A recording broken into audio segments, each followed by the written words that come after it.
Hello, and welcome along to this stream tonight. I hope everyone is having a good time.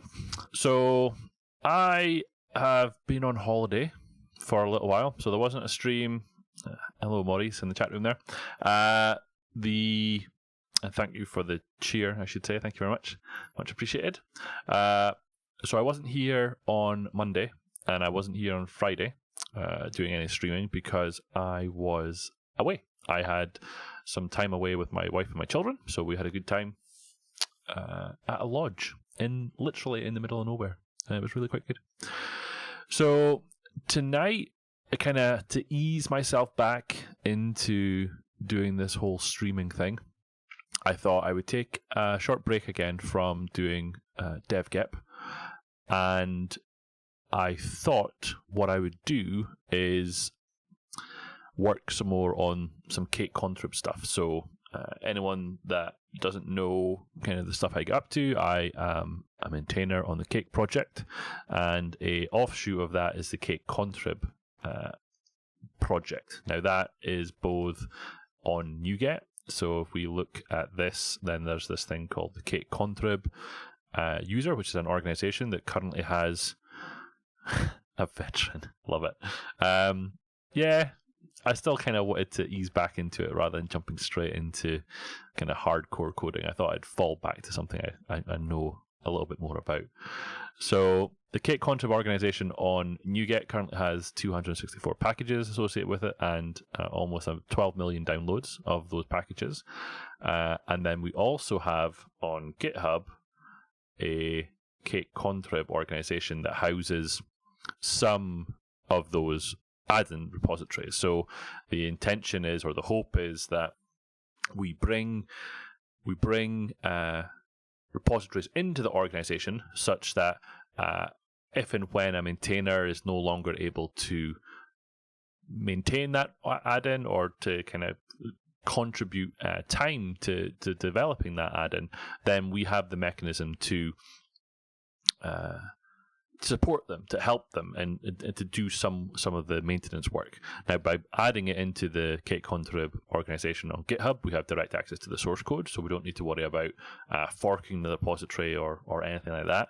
And the fact that we can get people to add the Cake-Contrib organization as a co-owner of the package on NuGet means that we can also push new versions of the NuGet package. So it's all an attempt to prevent the dilution of the ecosystem. Now, I've kind of banged on a little bit about this, but it's really, I feel it's really quite important, and it's something that I spend a bit of my free time kind of overseeing and providing some guidance as and where I can.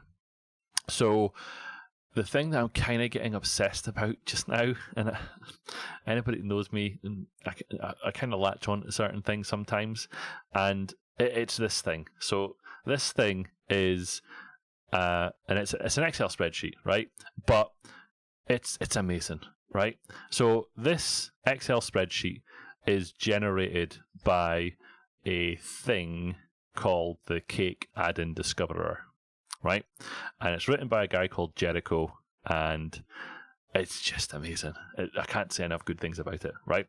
So the sole purpose of this, oh hey, it's Nikki. Good to see you.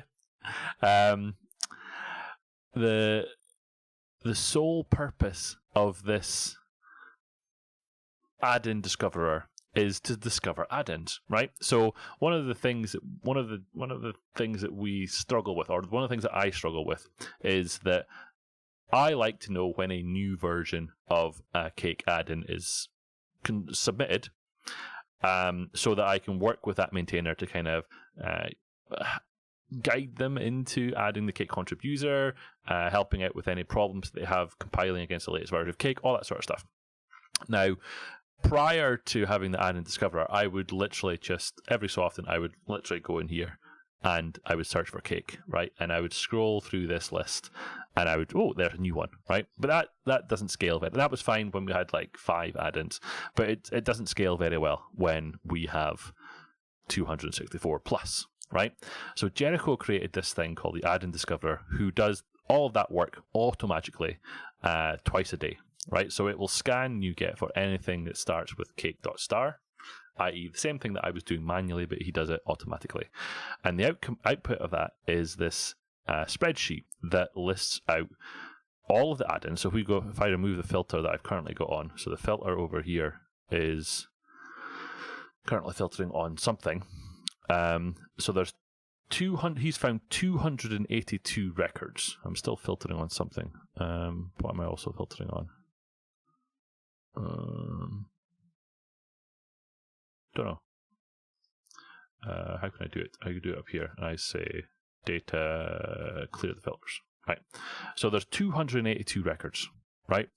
And what he then does is he then verifies certain aspects of each of those add-ins, i.e. What GitHub repository they're associated with. So each of these links will link off to the GitHub repository associated with that add-in, if you can find it. He will then list out what the version number is, who the maintainer is.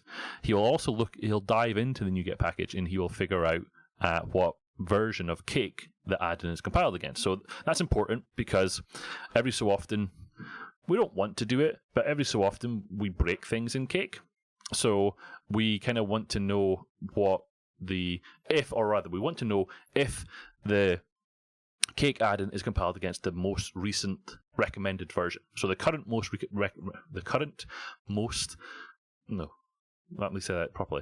The current recommended version of Cake to compile against is 0.33.0.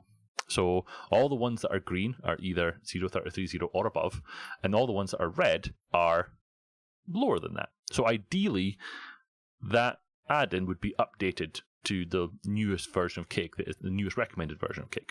Now, even if an add-in is compiled against an earlier version, it won't break, but you will get a warning because, or rather, it potentially won't break. You might just get a warning and it'll continue on its merry way. But ideally, we would want all the add-ins updated to the most recent version, right? So that's what this thing is doing. There's a recommendation that we don't include the... Oh, I've just had a message I need to respond to. So I'm just going to go over here and say, I'm just going to write something here. You likely won't be able to do that as you won't have permissions. But if you transfer it to my account, I will transfer it from there. Now, I would normally never do that on a stream, but the reason I did that is because I'm actually literally speaking to a maintainer who is in the process of transferring one of his repositories, which is a Cake add-in for Fastlane, into the Cake-Contrib Organisation. So I'm trying to help him out in terms of making that happen. So the other recommendation here, the other thing that's highlighting yellow or red is yellow or red, green or red, is whether or not the referenced assembly, i.e. Cake Core or Cake Common, is not included in the output of the package. Now, what I mean by that is we don't necessarily want the Cake Core DLL and the Cake Common DLL being included in the package either as a dependency or as directly in the package, because those DLLs already exist at runtime when you're running Cake, so they don't need to be included in there. So this is just a sanity check for that. The two other fields, two other columns here are the exact same thing for the other assemblies. This one is what version of the .NET framework that the add-in is compiled against. Now, the recommendation is at least Net Standard 2.0, and ideally having both Net Standard 2.0 and Net 4.6. But these two are both being green because it's at least at Net Standard 2, which is where we want to get people to. This one is whether or not the icon URL used within the NuGet package is using the currently recommended one, which is this one. So you'll see that cake.file helpers, or rather, let me go back to Cake-Contrib. Cake.file helpers isn't currently using the recommended version, so it's one of the things that's standing out. Right. The other one is whether it's transferred to Cake-Contrib Organisation. The other one is whether or not it has the recommended license expression being used within the NuGet package. and this one is whether or not it's using the recommended repository URL within the NuGet package as well. Hello, Kim. Welcome to the stream. And as you'll see, because of the spreadsheet that I've got open here, we're talking about Cake-Contrib and my fanness. Is that a word? Fanness. I love this spreadsheet. It's really helpful. This one is whether or not it's the Cake-Contrib user has been added on NuGet.org. And the other two that are recent additions here are the number of open issues on the repository and the number of open pull requests on the repository. Those are, I asked Jericho to include them because it kind of gives it a very high level an idea about whether or not that repository needs help. So if there's a high number of issues or the high number of pull requests, then potentially that maintainer isn't in a position to help maintain that repository. So it kind of gives an indication of that. Now, I knew that someone was going to say that. So Cake.ym is slightly different. Cake.ym is actually linked to the overall YAM product repository. So it all lives under. How do I get to the GitHub repository here? The Cake.ym add-in lives within the actual YAM repository. So there's not just 214 issues on the add-in itself, it's on YAM in its entirety. And the final one over here, which is really the one that I'm interested in, is Unicorn is missing. Now, there's probably a good reason for that. Which one? Unicorn. I can't. What's the alphabet? The alphabet is up here. Cake.unicorn. I think I'm right in saying that this one doesn't have a GitHub repository associated with it. So Jericho uses NuGet as the source of truth. Now, because NuGet is the source of truth, it ideally would have a link back to the source repository. In this case, it doesn't have that. Now, what Jericho isn't doing is he isn't doing both a lookup against NuGet and a lookup against GitHub. He's assuming that NuGet is the source of truth, and that's fine because that's the intention. It's meant to be the central repository for all of the information. Now, what you will see here is the George Chang here has at least. I've been in contact with George regarding adding the Cake-Contrib user to the organization. So I know that he responds to emails, so I potentially might follow up with getting that added in as well. Missing in repo URL sounds like a lot of NuGet packages I use. Yes, unfortunately, I mean we have all of this information now in one place, but it's not something that people necessarily are checking for, but it is now that I've got this, right? And the last one that I'm interested in, and this final column, and I asked Jericho to add this one specifically for me as well, is that if those add-ins are using cake.recipe, which a lot of them are, I want to make sure that they're all currently on 1.0, right? So I've been working my way through this spreadsheet, and if I take out the ones that are on 100 and I take out the ones that are not using cake.recipe, so we go from 282 down to 23. So I've been working my way through either by making the changes directly myself, because I've asked the maintainer of the repository whether they are okay with me doing that, or by submitting pull requests into the corresponding repositories. And I've been working my way through this list to try and get all of the add-ins that are using cake.recipe to use the 1.0.0 version of cake.recipe. Now, the reason that I'm doing that is because Kim wants to break stuff in the next version of cake.recipe. And what I want to do is I want to make sure that people are pinning to the currently stable released version of cake.recipe before we go ahead and break anything. So I've gotten it down from, it was over 50 or something. So I'm getting it down to 23. At least 2 of those have got open pull requests.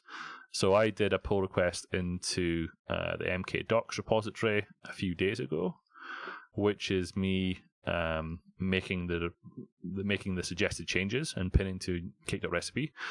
So I'm actually technically down to 21, and the other ones here I've got them on my list to do. So I've reached out to almost all of the maintainers here asking whether they would be okay with me doing it directly or whether they'd want a pull request.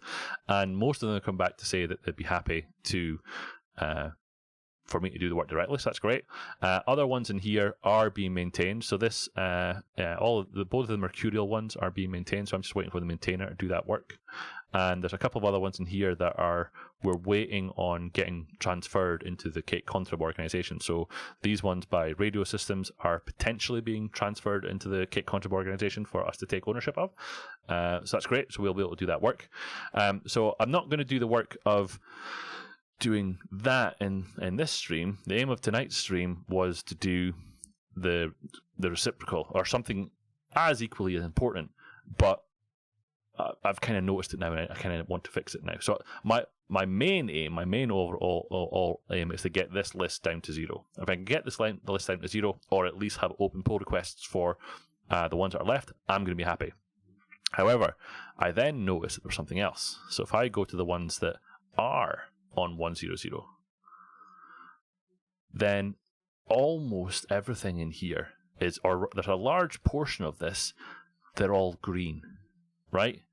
But you'll notice that there's some red in there as well. And that red, now that I see it, is annoying me, right? Come back to that one, Maurice.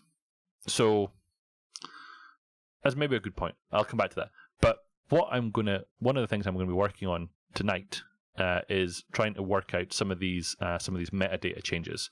So almost all of these add-ins that are using Cake recipe, they're already green for a lot of things, i.e. they've got the right .NET framework version, they're compiled against the right version of Cake, or the ideal version of Cake.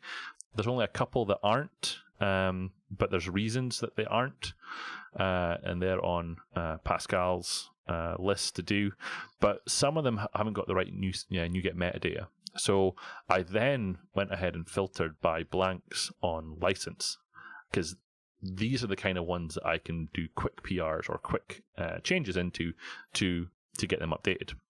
Because I kind of want everything here to be to be green now, because that's just my OCD kicking in, and I kind of want it to be green.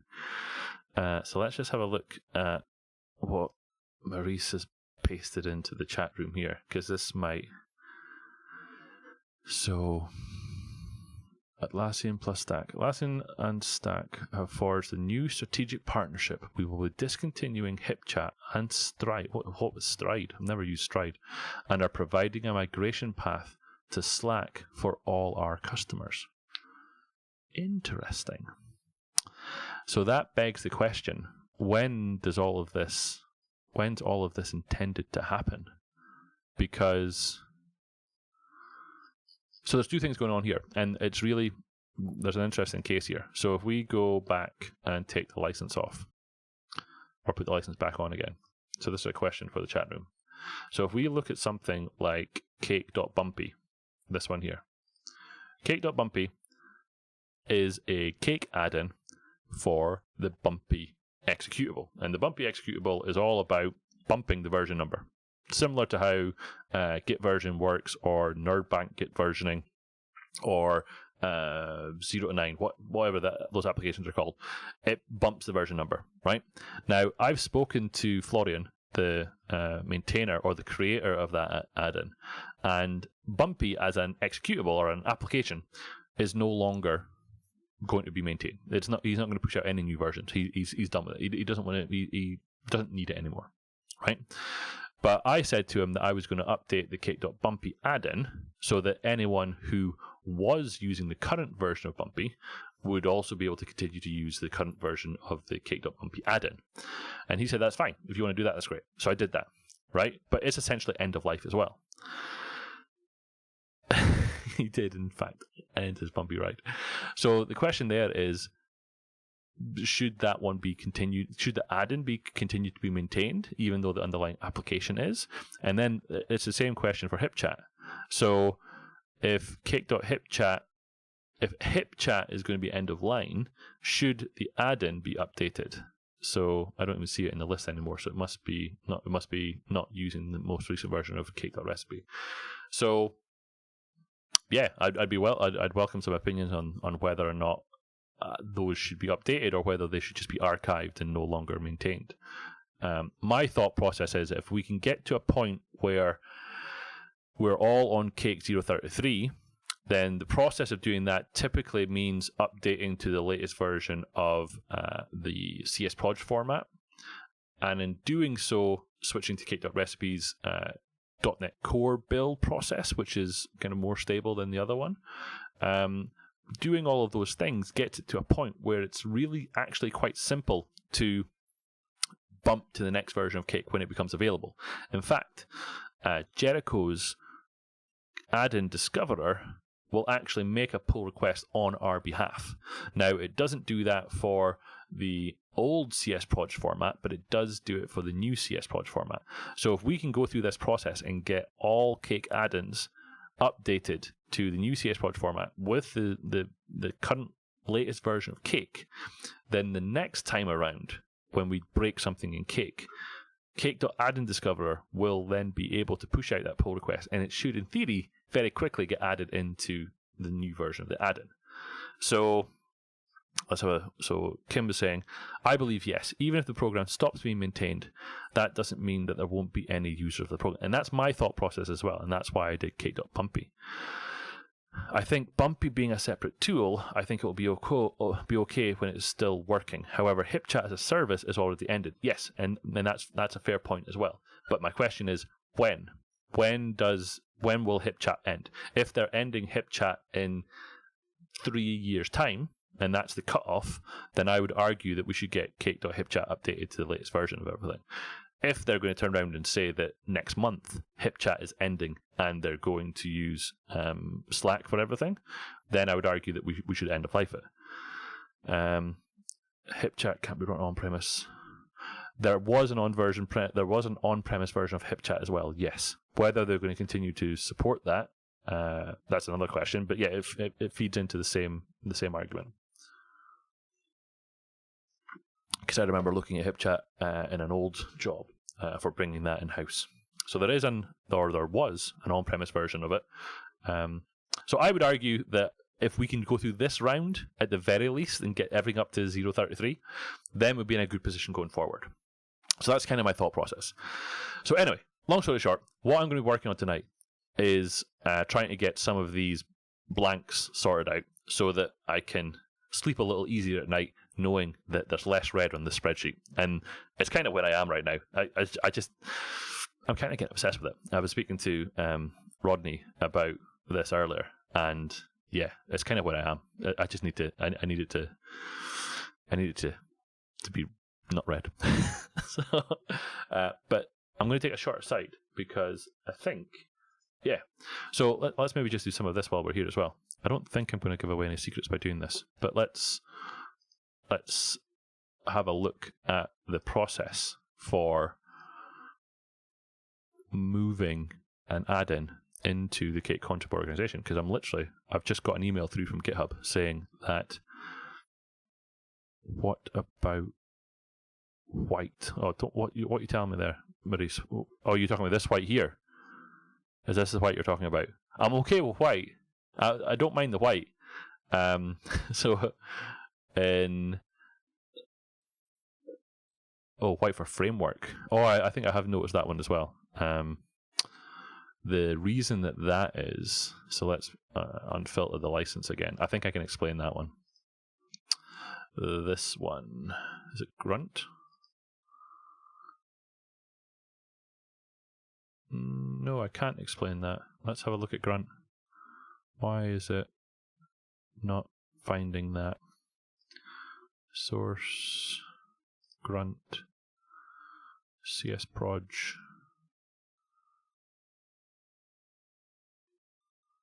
Frameworks. I don't know why that's coming up.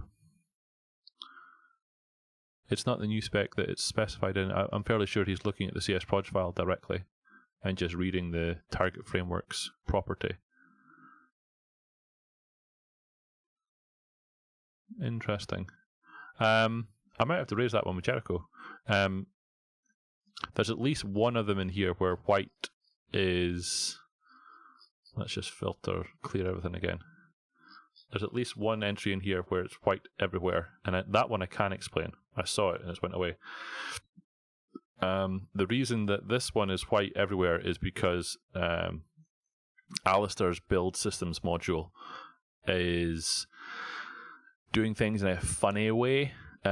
He has multiple DLLs within the NuGet package that causes the way that Jericho is doing the audits and problems. So he's not able to find it out for this one. So that's why this one's white.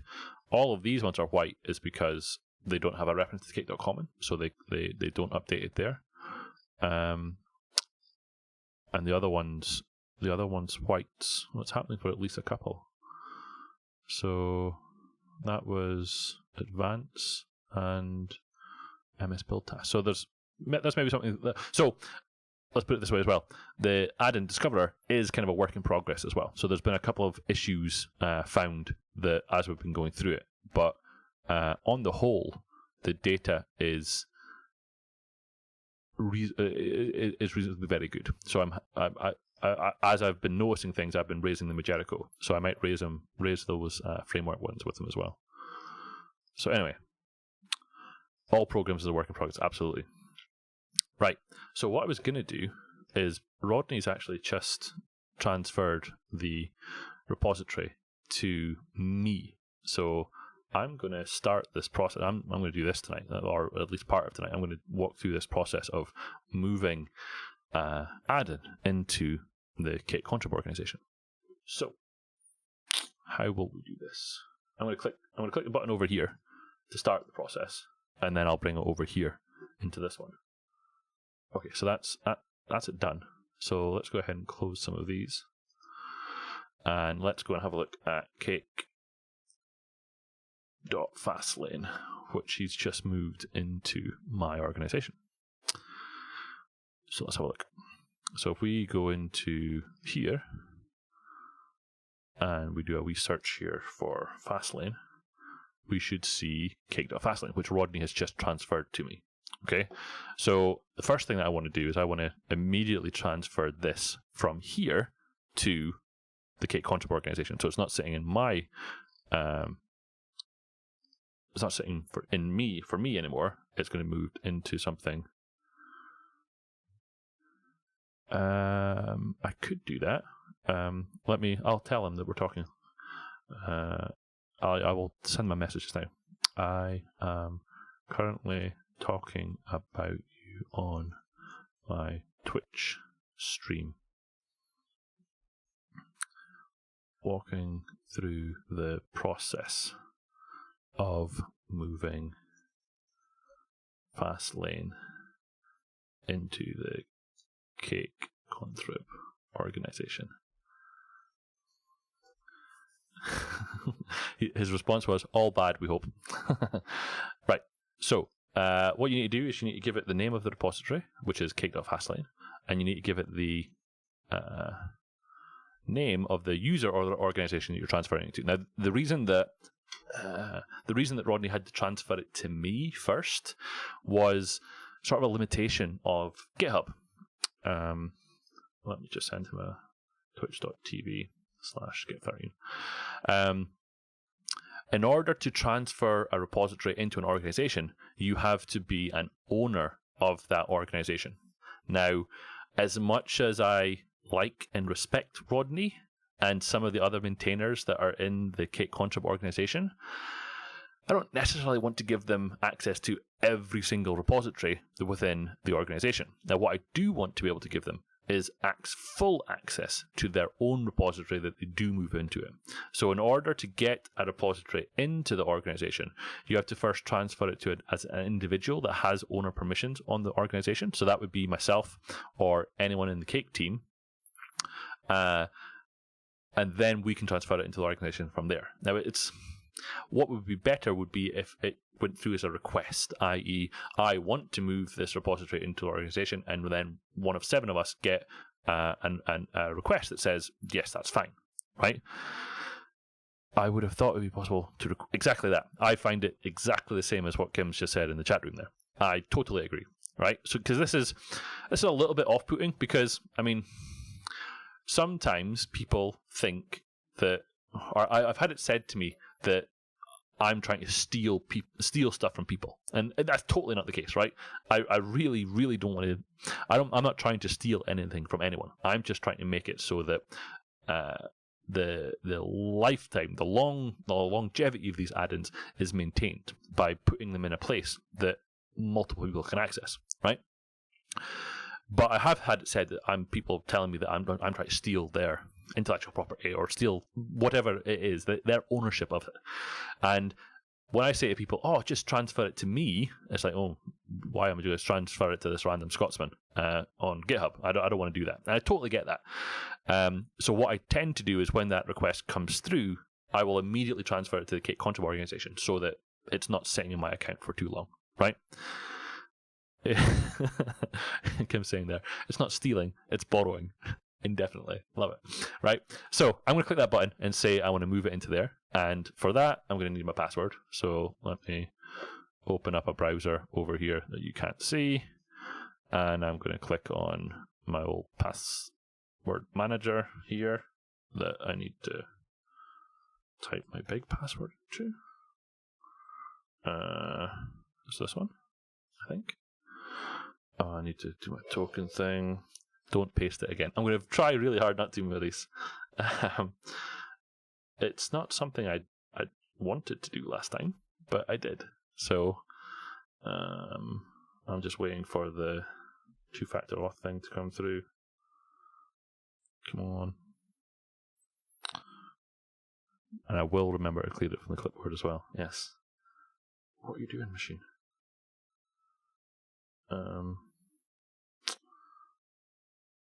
Authenticator. There it goes. Boop. Oh, and Rodney's just joined as well. Hi, we're still talking about you. It's all good stuff though, Rodney. Don't you worry. And I was just saying in here, copy password. I'm going to paste it into there. Right. So what this is now asking me for is what teams do I want to associate with this repository. So the way, this is interesting, right? I've got 77 teams here. Now you might think that that's a little bit excessive, and it kind of really is, right? The way that this works is that there's a team for every single contributor to the Cake-Contrib Organisation. Now that is excessive, but it's excessive for a good reason, and it's because of the way that the permissions are synced between GitHub and AppVeyor, right? Permissions in AppVeyor, which is our kind of default CI/CD pipeline, it gets confused if you're a member of multiple teams within the same organization. It throws its hands up in the air and says, "No, you're not getting into play." Right? So the only way that I've figured out how to do this is to have a separate team in GitHub and then have that linked to a role within AppVeyor. Right? Now, what that means is I have to create a team for every new contributor that I bring into the organization, which is fine. So in the case of Rodney, he should already have a team. So I can say, I'm going to click that, and I'm going to say Rodney, and I'm also going to give ownership to the Cake team. So the main team there is the Cake team. So there's the 8 of us in there. So with that done, I'm going to say transfer. Okay, so that's it, taking the cake.fastlane repository out of my profile and moving it into the Cake-Contrib organization, which is exactly where I want it to be. So hold on. So let me catch up on. Don't paste it again. I'm going to try not to. I remember to clear it from the clipboard. So let's do that. Let's just copy a go so that we don't copy my password. Had I known I was going to be the topic of the live stream, I would have made. So you weren't, but I'd all planned to do some code changes, but the fact that the transfer came through, I thought was a great opportunity to walk through the process, which is good. But if YubiKey was used or another physical to it could at least instead of the password. Yeah, I'm still debating about whether I want YubiKey in general. I love the idea of it, and I think it's a great idea. But I haven't made the jump yet. And then Kim's asking about, but not the owners. So let me come to that. So now, if I now go to the Cake-Contrib org, and I spell contrib right, which I didn't, contrib, right? We should find now in here the Fastlane project, Fastlane repository, right there.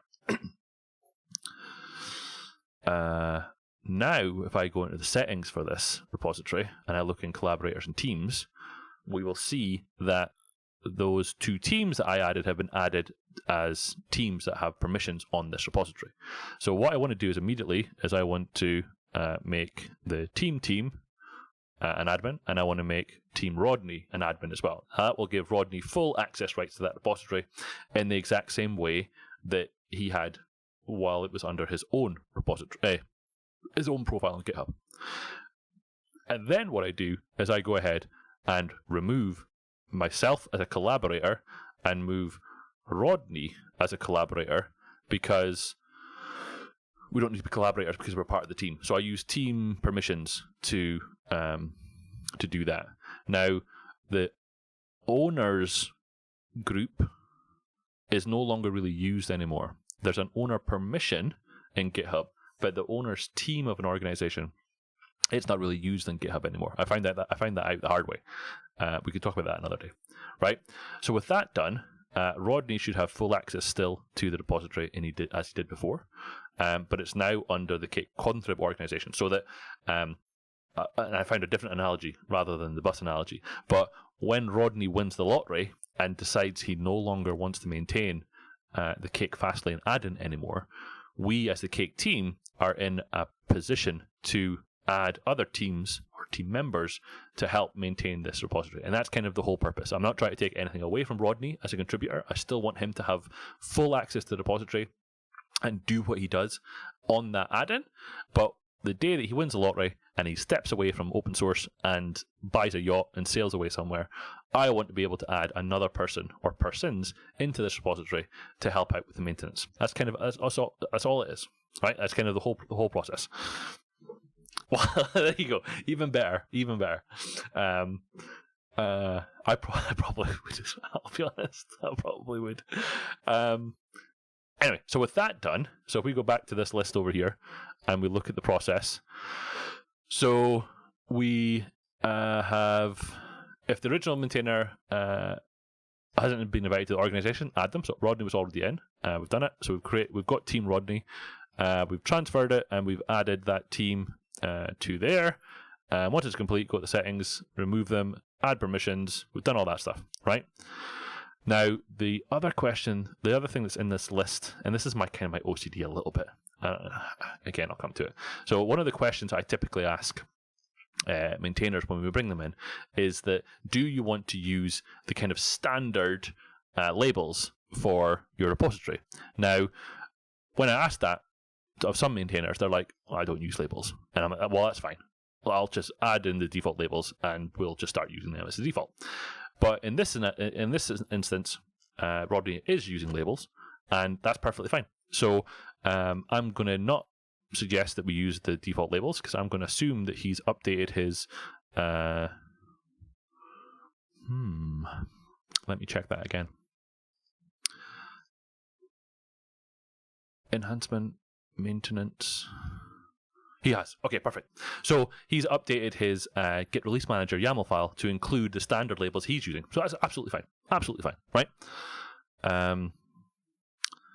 Or if I win the lottery, I'm doing OSS full time, or get stranded on a desert after buying that yacht. Would you start sponsoring some people as well? If I won the lottery, I would probably start sponsoring some open source maintainers. Yes. So I can skip that step regarding the labels. And now what I need to do is I need to go appware. Never got that question. You asked me on the new... I might have added it to the process. Did I? I never got that question when I moved my first add-in. That was a while ago though, right? You asked me on the new add-in though. Right, okay. So it must have been added in. So now if I go into appware, which is again is our default CI/CD pipeline. But Pascal has been working his way through adding in some, what am I trying to say? Azure DevOps. So we've got a similar process now going for Azure DevOps and creating the CI/CD pipelines there for Cake-Contrib add-ins. So if you're interested in that, Pascal's the person to talk to. I'm still using AppBear as the default for most things, mainly because Cake.Recipe is still intrinsically linked to AppBear. Now that's probably going to change. That's one of the breaking things that I think Kim wants to put into Cake.Recipe.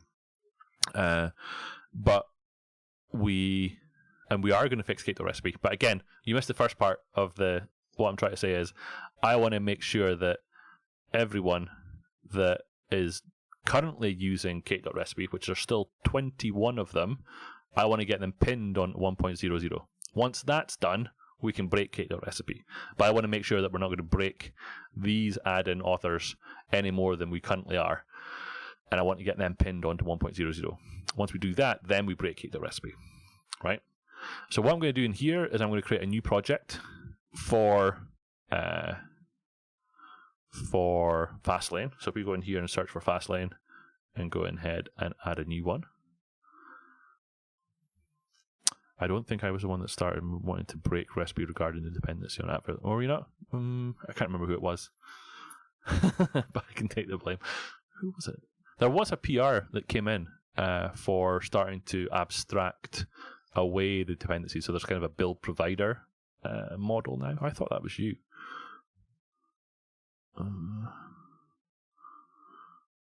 Someone put in a PR, didn't they?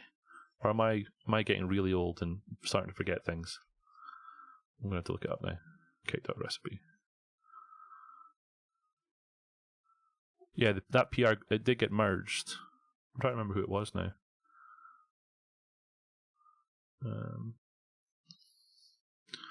Blah, blah, blah. Lots of updates from Jericho.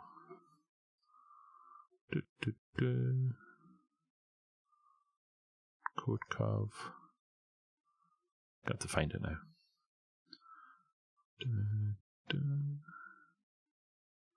Date references. Testing. Here we go. Vahatsura. I probably just butchered that. Vadim Hatsura put in the work to start to abstract the build provider away from AppBear. So the potential there is we can start using other build providers as well, but Cake.Recipe as a whole will continue to work. So that part of the work, the initial part of the work has been done, but there's some more work that needs to be done. Anyway, so in here, what I need to do is I need to add some notifications, right? So what I do in here is I add a webhook and I add a Slack one, and then I click the button on all of these things.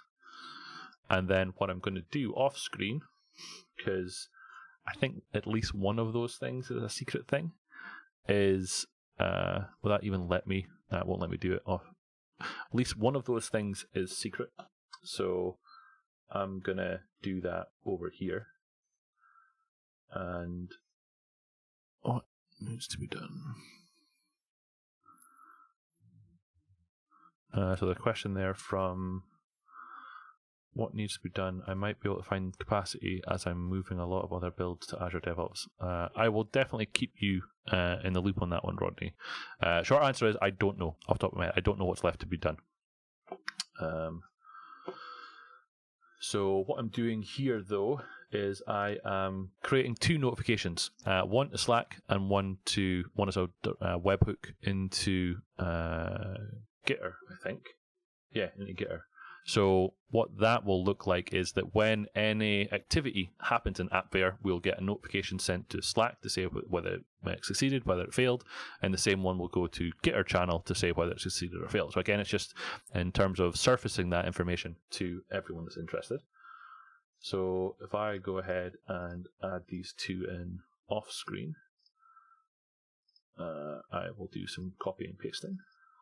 So copy, paste, and copy. paste. And then the other one, which is the webhook for Gitter.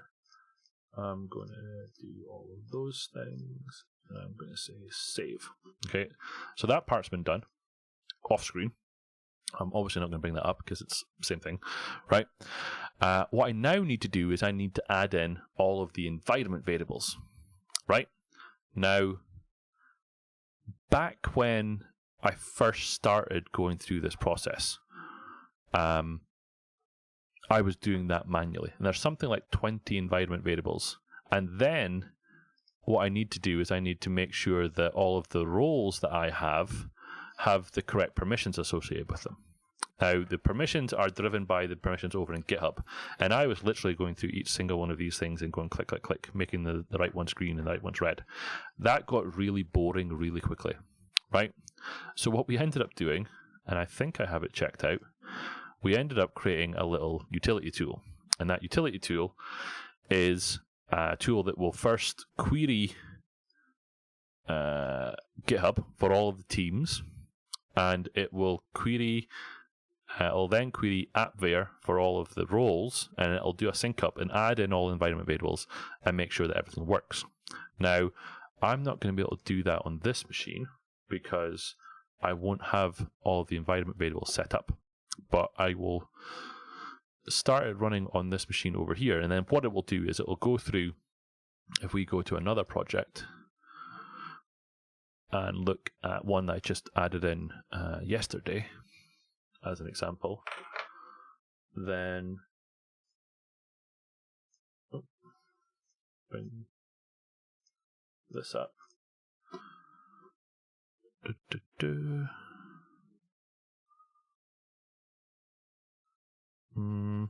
Do you mean to paste that, or what am I missing? We can take that offline for sure. I was working on something.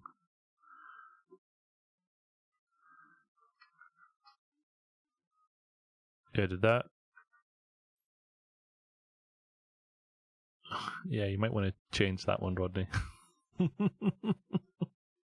That's exactly what I did on. I can't laugh. That's exactly what I did on the stream 2 streams ago. But it was my GitHub password that I put out there for the internet. Perfect. Okay, good. So what was I saying? Yes, over here. If I look at the permissions on this repository, then the little tool that we have then goes through and makes sure that all the permissions are set up correctly. So that it'll deny access to change a project for anyone other than who's intended to be using it. So in this one, for example, then this is Simon, who is going to be working on this repository. So he gets more permissions than everybody else. And the reason that this needs to be done is the default in appvar is to inherit permissions downwards. And the problem there being that the default is for them to be able to do things. And we don't necessarily want them to do that. So that's what the little utility tool that we have does. So I'm going to kick that off over here and have that run against the new project that just got added, which is Fastlane. So the end result of that will be that Rodney will have access to the repository. Other people will be able to view it, but other people won't be able to change it. But Rodney will be able to do it. Okay? So I'm just going to open that project over here and say recent projects. And I'm going to kick that off.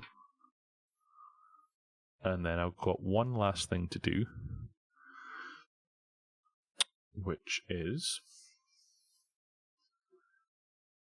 I'm going to click go on that project. Oh no, that didn't work. I'm going to click go again. And so interesting you should say that, Kim. Yes, I got an email from Ilya, one of the guys. So it's Ilya and Fyodor that are the main guys behind appvar. They recently made a change where you can do something with setting the default permissions. I haven't looked into it yet. The reason that I haven't looked into it yet is because this tool I have kind of does what I need it to do now, and it does it. In addition to setting up the permissions, it also sets up the environment variables. So I just run the tool and it does everything I need it to do. So I haven't looked into that yet.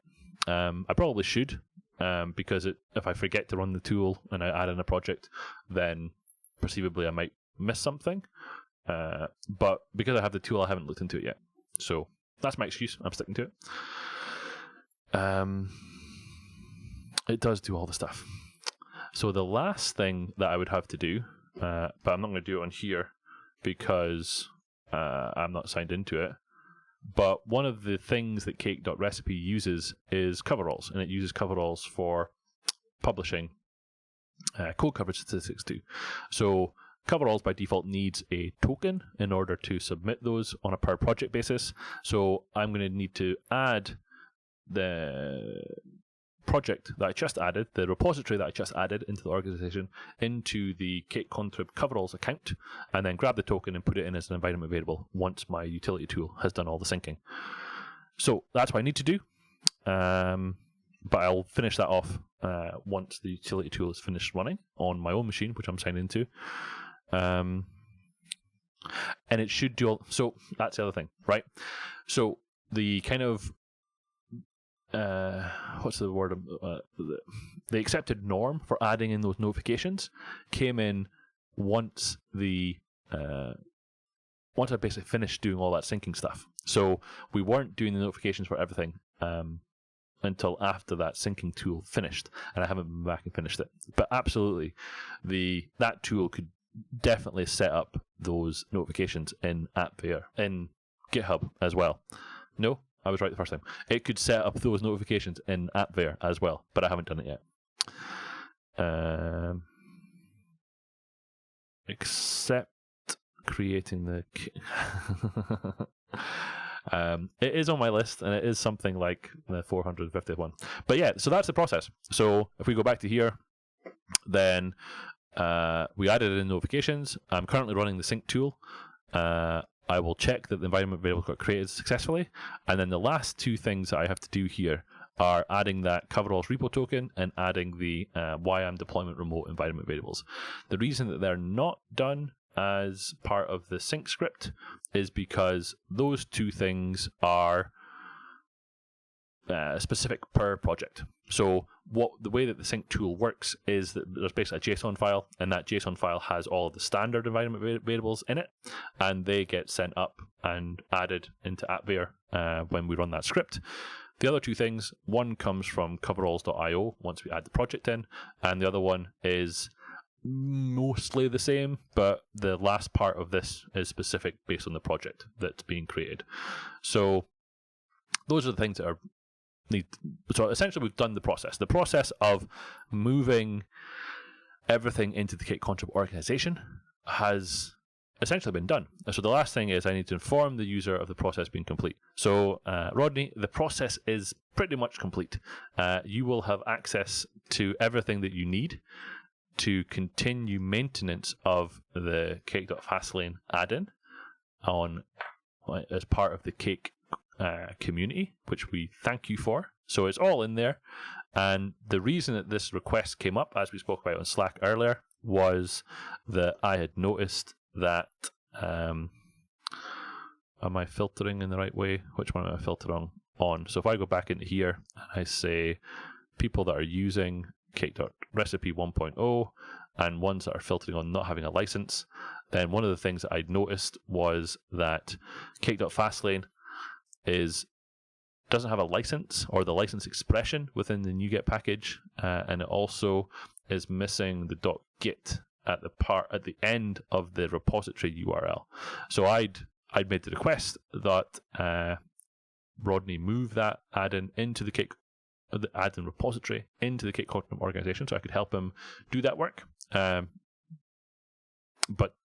he's also going to saying he's going to do it himself, I think. So. But in theory, now that it's in the organization, I could help, or anyone else in the Cake-Contrib community could help by creating a PR, and then there are now multiple people that are able to accept that PR as well. So that's kind of where it all started. So And that was the process. So anytime I move or anytime I get a request to transfer a repository into the Cake-Contrib Organisation, that's kind of the process that I walk through.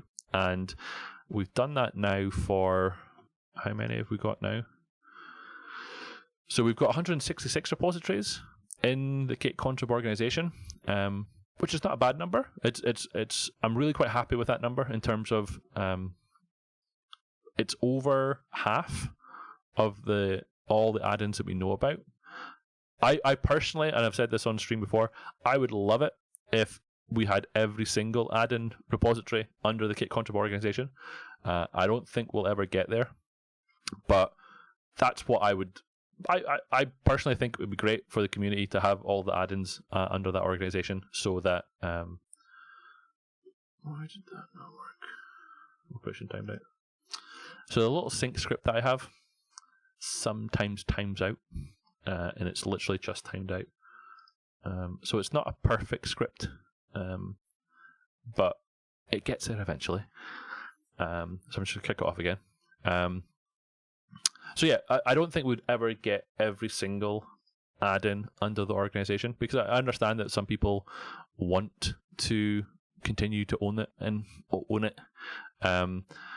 I totally get it, and I appreciate that, and I'm not going to fight people on it. But I still feel that in terms of the long-term maintainability of the project, things are better living under an organisation that most people have access to, rather than living under an individual's account on GitHub. And that's, I kind of put my money where my mouth is now. So if we go over here and look at my profile on GitHub, then I have 370 repositories, but almost all of those are forks, right? Very little that's in my own repository is actually mine. What I've now ended up doing, and I'm happy to tell people about this, if I go over here and look at, I've created some organizations on GitHub. So all the things that I actively maintain by myself is now in an organization.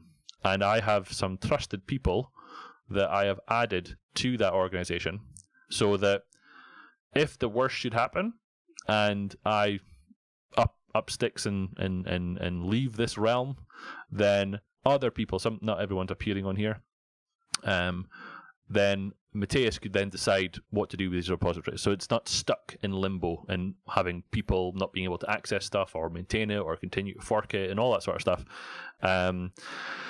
That is what I'm doing. So I've got this organization, and I have another one that is specifically for my talks. So these are all the talks that I do as part of my open source contribution. So again, they're under a separate organization, just, well, because. And I have a final one that is Get13 Archive, which is repositories that I've played with in the past that are no longer being updated, but I've left them there for posterity. But again, the same people have access to all of those organizations, so that if something should happen, then all of my code is available to be moved on to somewhere else, right? So there are a couple of questions on that. So the first one was, if we go back to here, then this one and this one, these ones, I haven't forgotten about them. Was it Kim that asked that question? I haven't forgotten about them. No. Ultimately, these ones will go into the Chocolate Organization. The reason that I haven't done them yet is because they need some work. And that's a poor excuse. It really is. But let me just explain that a little bit. So Chocolate VS Code, at the minute, we have the language server living in the same repository. I think ultimately we need to break that out into its own repository, because that's now going to be shared. That same language server is going to be shared between Chocolate VS Code and Chocolate VS. So I need to break that out, and I wanted to break it out before I move it into the organization. This one is my individual blog. So realistically, if I up sticks and go away, nobody's going to want that one. So I've left that one in there. The other ones in here, Azure DevOps, it sits in the same. It's going to get moved into the Chocolate organization at some point. Some of these other things are the things that are left are things that are wholly personal to me that would never need to be moved anywhere. So that's kind of the thought process. So, okay, let me come back to that. 'Cause I thought there was another question. But no Cake Get 13 streams. So that's in OSS. So if we go back over here and look at here, then the live streams one, the live streams repository is under the OSS org. So it's in there, arguably. Probably no one's going to want this one either. But I mean, that one I moved over to OSS. Chocolate community. So Kim's asking the question about whether these ones are going to be moved into chocolatey or chocolate community. So my initial thought was chocolatey because they're kind of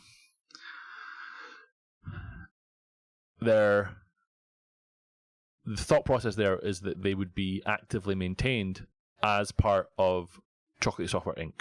So they would be maintained by both people who are getting paid to work on Chocolatey and by people in the community, as opposed to just so it's basically to set the level of expectation of the support that goes with those things. So by putting them into Chocolatey community, the expectation is that they're being maintained by the community. But if we put them into Chocolatey, there is an inherent expectation that is as part of the Chocolate Software Inc.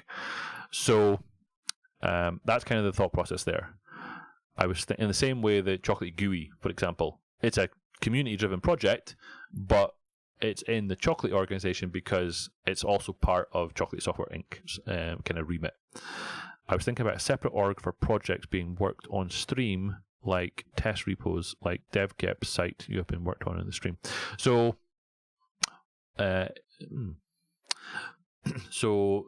those particular, so that's an interesting one. So DevGep in particular, myself and Matthias, we have an org in Azure DevOps. So that's where that code lives. So again, it's split into an organization that multiple people, myself and Matthias, have access to. But the question there is, like test repos, like DevGep site you worked on. So possibly. I mean, so we're getting slightly off the beaten path here. I mean, I could talk about this at length, but I mean, kind of where I was hoping to get to tonight was, I kind of want to do some code as well. Maybe we have this as a topic for another. How I split these things out. I've also got another topic that I want to do on a stream, but it's completely not code related at all. But it also means bringing in potentially 3 people to talk on the stream, and I don't know how that's going to work. But I want to try it because I think what it would end up with is like kind of a quadrant of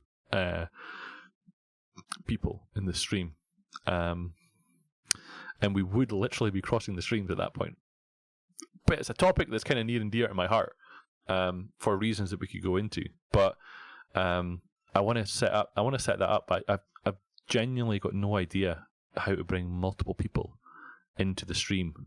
So I have to test it, basically. But that's a topic for another day. So going back to this spreadsheet of doom, then there are other ones in here that are also kind of falling into that remit of not having a license and not having the right icon URL and other little tweaks that need to happen, right? So the first one there, Skype conference call on the top. It would be, yes. So the way that I bring people into the stream currently is using Skype and the NDI plugin. So that allows me to bring the content of a Skype session into OBS. So it just becomes another video source, and then people pop up, and that's how I've done it with them before. Now I think what you can do is that if we have it as a Skype conference call, then I would be able to select multiple sources and have just basically 3 different video feeds plus me here talking into my mic. Kim's there saying or Zoom. Zoom at the minute, or rather, let me specify this. Zoom, the last time I checked, didn't output its video as an NDI source, so I wouldn't be able to bring. I can't at the minute bring the Zoom session into, or I can't easily or as easily bring in a Zoom session as I can a Skype session. But what I think I need to do, and I basically have to have a Skype call with someone at some point and add multiple people onto the call and see if I can add in multiple sources. Now, I think I've seen people do it, so I think it can be done. I just need to give it a try. So, and I also need to, it's fun with time zones as well, because the people that I want to bring on are in 2 completely different time zones to myself. Or 3 different time? No, just 2 different time zones. So we need to find a time that works for everyone. So keep your eyes peeled. There might be a 4-way chat going on at some point. Do you want to share the topic? I can do. Let's see if it's of interest. It might be of interest to everyone on the call. So basically, I put out a tweet reasonably recently about what age that people have allowed their children out to play on their own, right? And the reason that this came up is because my eldest daughter has started to get people from her class knocking on her door saying, can she come out to play, right? And my initial reaction as a parent was, good God, no, she's not getting out by herself. Why would I let her out by herself? She's not getting out until the house until she's 18. Right? That was my initial thought. So I'd asked the question on Twitter about what age people who have had kids but let their children out to play by themselves. And I got a multitude of different answers. And it also led into a topic about, well, are you going to have some sort of GPS tracking device to stalk your children, basically? And it led into discussion about whether that's a good idea, what the best watches are, whether it should be done via phones, that sort of stuff. So it's basically a conversation around all of this, because a couple of people that I know are further along on that process than I am. And I was going to basically pick their brains in terms of what they're doing, and then it would lead naturally into a conversation around phones and how you lock down phones on the Apple ecosystem, on the Android ecosystem, to protect your children from the dangers that are out there, all that sort of stuff. So that was kind of the topic that I thought would be a useful one. Maurice is asking, she's 5. She is 5. However, it's not quite as easy as just saying she's 5. So eldest was in what's known as a composite class for her primary 1, which means she was in with primary 2s. So it's the primary 2s who are a year and a bit older than her that have been coming round to the house asking if she can come out to play. Now, it's kind of, it must be okay for primary 2s to be out and be playing by themselves. But primary 1s being out playing by themselves, that was a bit of a thought process for us. And absolutely, and that's what it came down to as well, because there was some people saying that they let their children out playing by themselves completely unattended because of the area that they live in. Now, the area that we live in, it's what we refer to as a cul-de-sac. It's a kind of it's an enclosed area of houses. There's speed bumps on the road, so there's no cars whizzing past at 60 miles an hour, 70 miles an hour. So it's a reasonably safe area from that perspective. But it still made me think in terms of letting my child out by herself, and whether we should be able to track her and know exactly where she is and all that sort of stuff. So that's kind of the thought process behind all of this, and I was basically going to get some insider knowledge from people who have been through this process quicker than I have, or they're further along the process than I am. And I thought it would be a great topic for a stream, and then we could basically geek out on the different technologies that exist for protecting children, protecting our children from the dangers that is the internet. So yeah, that was kind of what we were thinking. So if that's of interest, then definitely let us know. But that's something I probably want to set up within the next couple of weeks if I can get it. But what it did lead on to, let me find this, because this was quite scary. Everyone know who Troy Hunt is? I'm assuming everyone on the stream knows who Troy Hunt is. Let me search for Troy Hunt GPS watch. Let me find it. Yeah, this is why I then got scared off of not buying her a GPS watch. So Troy goes into great detail in this blog post about depending on the GPS watch that you buy, that they can be hacked really quite easily. So this is a really it's a lengthy blog post, as Troy tends to do, because there's so much detail in here. But the end result is, if you scroll down to the bottom, then there's a video of his daughter wearing the watch that he bought her, speaking to some what is essentially a random dude from the other side of the world. He is speaking to her via the watch on her wrist because he has hacked it. And all of this was done with Troy's knowledge. So he knew what was going on. I don't think the daughter knew what was going on.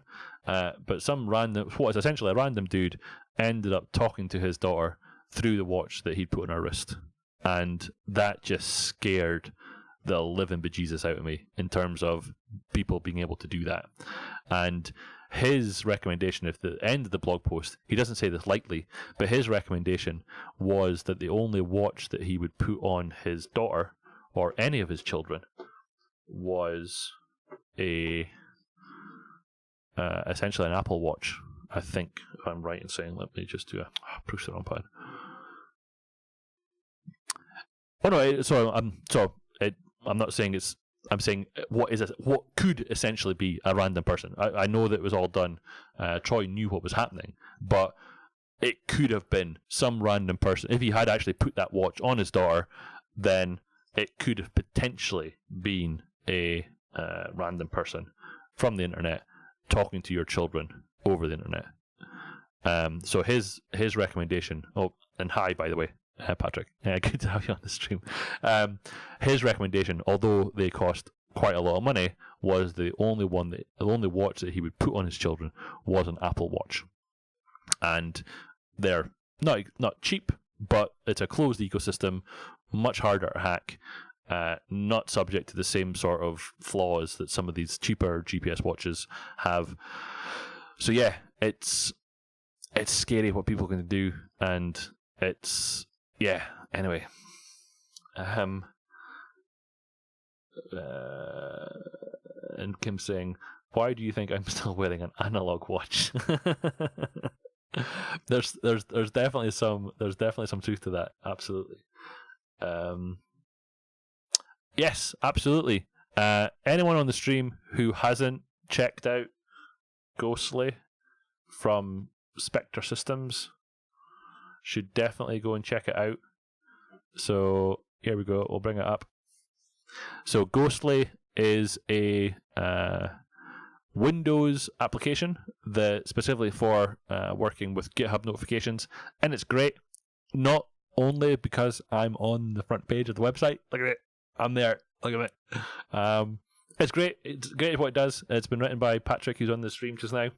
So if you haven't seen it, definitely go and check it out. It's available from the Microsoft Store, and there are some in-app purchases that you can do to get unlimited rules, unlimited stuff. There's 3 things. I forget what they all are now. Unlimited rules, unlimited something. I forget what they are. You can see it within the app. I don't have it installed on this machine. It's on my other machine. But yeah, you should definitely check it out. If like me, and you have gazillions of GitHub notifications flowing through, having something like Ghostly, which allows you to archive things, search, label, put them into different categories, yeah, it's kind of essential. Rules, categories, and filters. Those are the 3. So those are the 3 things that you can get as an in-app purchase. And he's put a shit ton of work into it, but it's got this query language where you can combine similar to what you can do in on the GitHub website, but expanded on slightly. So you do these kind of wonderfully convoluted queries to allow filtering and searching and all that sort of stuff. Theme aware, so you can get a black theme or a white theme. It's great. Go and check it out. Definitely give it a try. So that was Maurice that brought that up. Yes, it was. So that was that. Everything connected. there's definitely some truth to that, Kim, in terms of everything connected to the internet can be hacked. It definitely can. I mean, there's no getting away from it. You can make things harder for people, but ultimately, you're never safe. Anyway, let me have a... Where were we going? All right, we're going back to the spreadsheet. So back in the spreadsheet, we were looking at add-ins that are on the right version of cake.recipe, but are missing some of the recommended metadata. So one of those is cake.ember. So cake.ember is one of my add-ins, and it's missing that information. So I need to fix that, right? Now, I have fixed it. So if we go back to here and say, close tabs to the right, and go over here and go to cake.ember, then I have fixed it in the sense that I have done the commits in the repository. So in the repository, I have added the new spec metadata, I've added the icon URL, but I haven't pushed it. Absolutely. Kim is spot on the money. I haven't pushed it, right? So I need to fix that, right? But I also noticed that there was some other things that aren't quite right or haven't been updated. So I'm going to walk through the process that I kind of go through when I'm updating add-ins, just to make sure that everything's up to date. So one of the first things that I do is I make sure that it has the most recent bootstrappers. So I'm going to... I clicked a button there. Yes. I'm going to download the most recent bootstrappers using the command that's in VS Code. And then I'm going to look at the differences to see whether or not there is an update. So yeah, my Cake bootstrappers are out of date. So I'm going to update those. So the thing I need to change is here. This needs to become recipe. And this needs to become recipe. And with those things done, I'm going to do a commit in here that is meant update to latest Cake bootstrappers. And I'm going to say yes to that. What's Maurice? For those who want to read some more horror stories about problems with IoT devices, have a look at this Twitter. I think I know exactly the Twitter account that you're referring to there, Maurice. So yeah, there's some questionable content on there sometimes, so I'm not going to do that. Now, the process that I want to follow here is I'm going to look at one that I've done before. So if I look through the commits that I put into the cake.ms deploy one recently, then so this is kind of the process that I go through. So update to the latest bootstrappers, which is what I did. Switch to cake.recipe.cake. I'd already done that because a while back, Rodney, actually, who's on the stream, suggested that repositories that are using cake.recipe should have a recipe.cake file rather than a build.cake file or a setup.cake file. So I've been going through the process of switching people over to using recipe.cake rather than setup.cake. And Rodney was absolutely spot on because it makes things immediately, it kind of, not publicizing, I guess that's maybe the right word. It's letting people know without checking that cake.recipe is being used in this repository because it's using a recipe.cake file. Absolutely makes sense to me, right?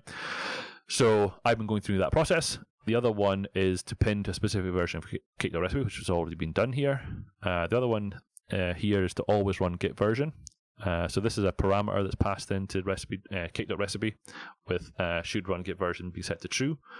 The reason that that's kind of come up for me more recently is because that wouldn't work though, Patrick, would it? I don't think it would. There's at least a couple of places where the globber by default looks for .cake files. So I don't know whether a cake.recipe file would work. I haven't tried it. Might work. It would be fun, indeed. The reason that this should run git version came up more recently is because I've been doing a lot of my off work time development directly on the Mac rather than spinning up my Windows VM. And by default in cake.recipe, Git version doesn't run, because historically Git version didn't run on anything other than Windows. So I've been going through and forcing this to be set to true. This is one of the things that will probably break in the next version of Cake.recipe, where it will be on by default. So we won't need to switch this on. But that's a breaking change. So again, that's one of the things we put into the next version. So we did that, and then we update the NuGet metadata, which I've already done in here. So if we look in the new spec file, I have added the license expression.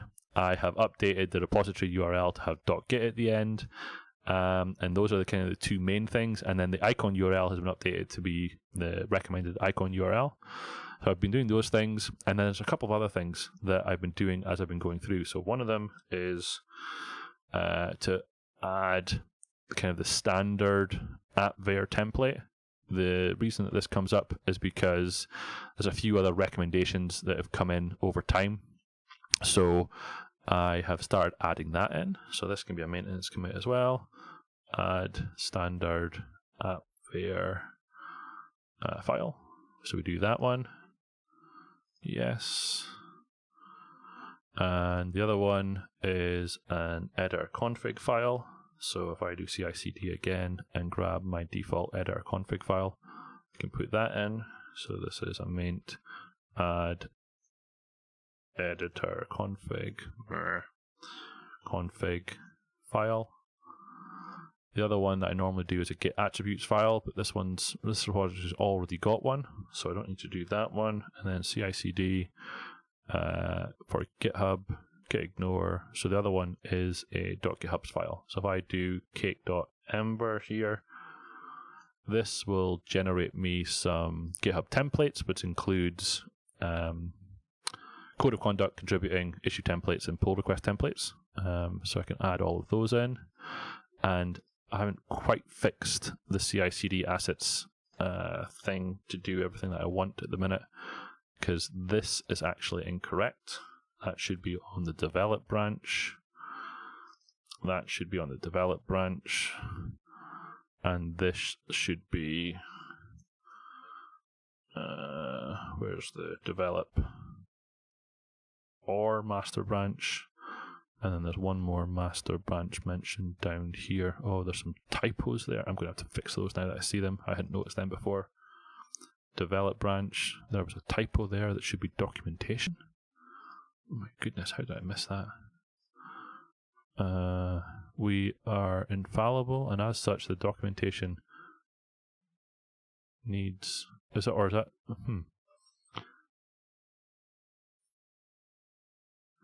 Is that deliberate? That can't be. We are infallible, and as such, the documentation needs no correction. I think that's meant to be like that. I'm going to leave that, actually.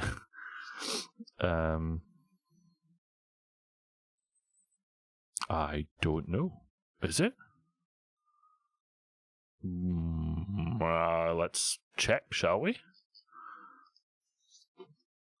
Where do you see it again? What makes the code of conduct appear? Is it when you're submitting an issue? New issue. Contributing.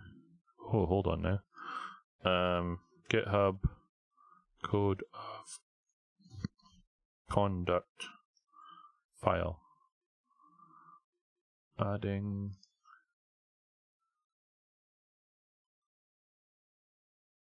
Oh, look at that. Add the code of conduct MD. I think you're right.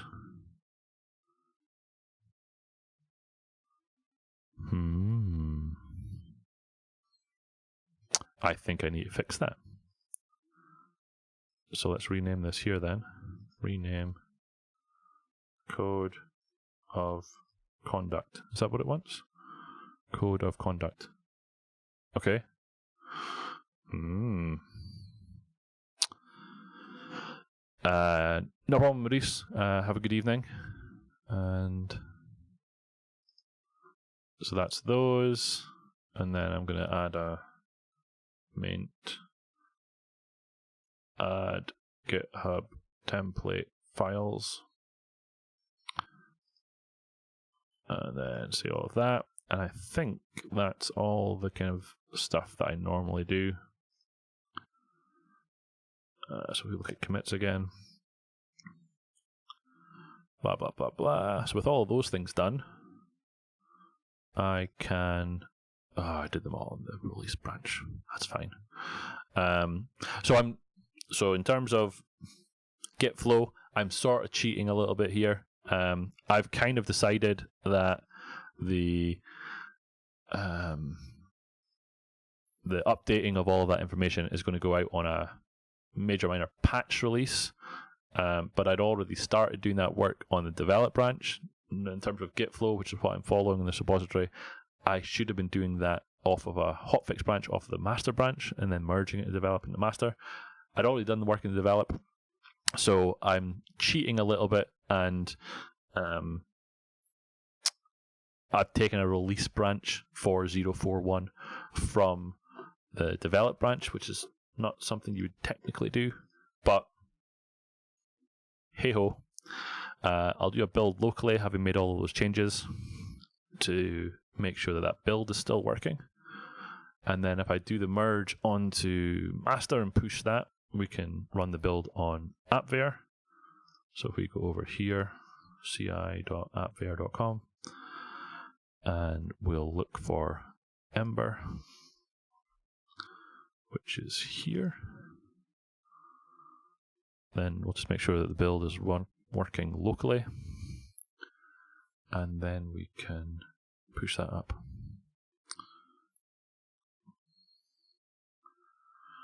What Kim's saying here.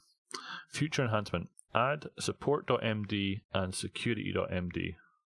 Recently added it globally on my own org, and it's shown on new issues. Interesting.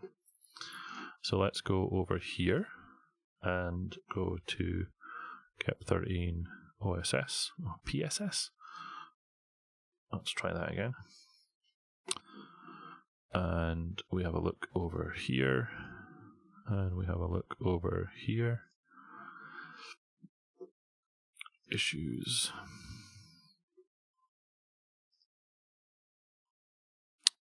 Add extra GitHub template files. Security.md and support.md. Naming to be checked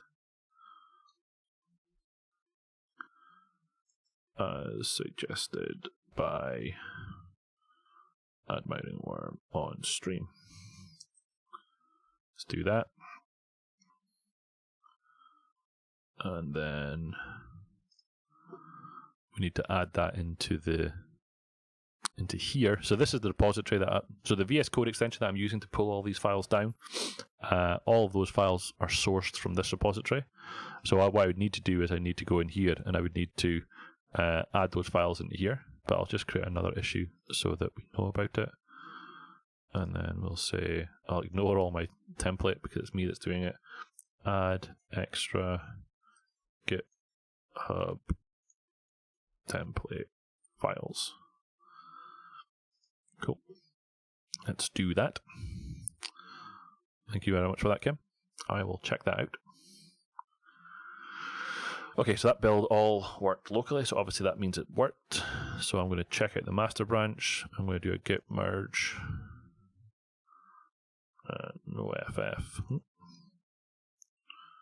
No FF. I can't type it on stream. No FF from the release branch. Boom. I'm going to push that up to upstream first.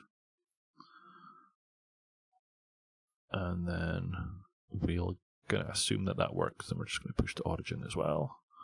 Example of what is shown for security. Let's have a look and see what this does. Let's do this. Oh, I see what you're referring to. Yes. So security vulnerability is view policy. What's that? Oh, look at that. That's a new one. That's new. I hadn't seen that before. I like that. I like that a lot. And so that was the security one. And where does the support.md1 come through then? Where does that appear? Oh. I knew that they were talking about it, having something in here so that it didn't go to a bug report. I'm gonna have to add that into Chocolatey now. Now you said you did this at the higher level. This is the thing that I'm curious about as well. It's here. Look, interesting. I'm gonna star this. What's a white source configuration file? What's that? Bolt for GitHub configuration file. I have no idea what that is. I'm gonna have to. I really need to get Kim on a stream at some point to tell me about some of these things. And what have you got in here? All right, okay, so something he's not using anymore.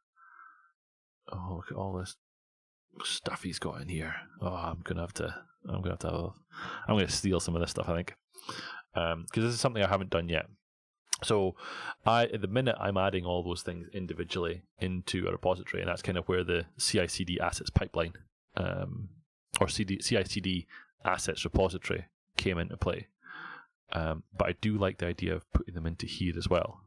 The only problem with that is that on an organization such as Cake-Contrib, if maintainers don't want this stuff to appear, then is there a way to exclude them if I were to create this .github folder at the highest level of the organization, or does every repository get it regardless?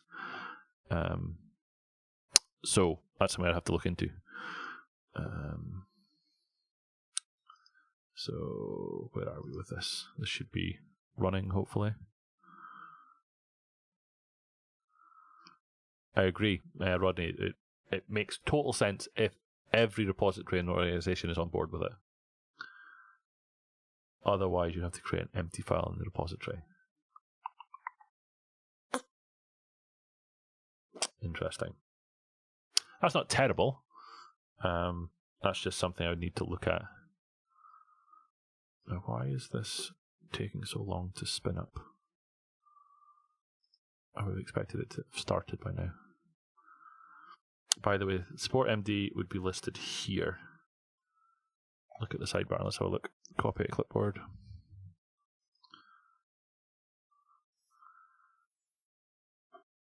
Oh, this thing here? Ooh. I like it. I like it a lot. Does that come up every time? Or if I dismiss it, does it not come back up again? Oh, I like it.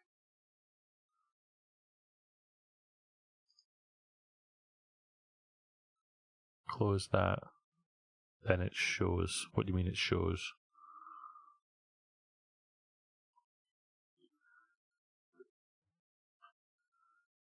So if I go back into here, get started. Okay, so it is there every time. That's good. I like that. Interesting.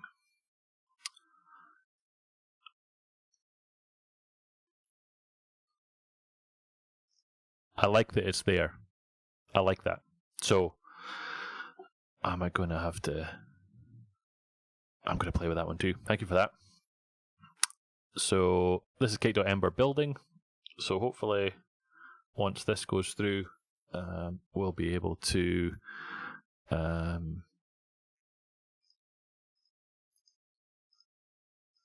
tag the release, and then it will go through and be released to the internets. Because if we go over here and look at the releases, then there's one here that's got the thing that got added.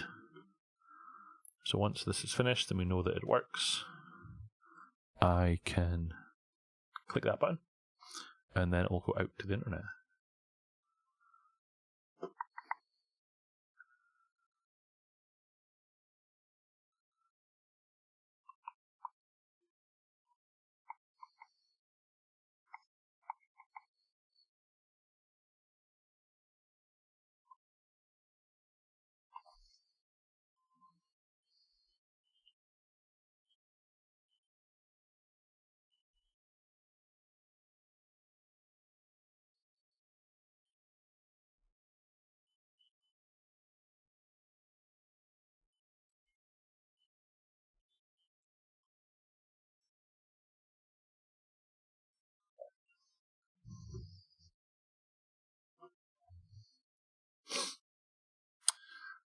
Things always take longer when you're waiting on them.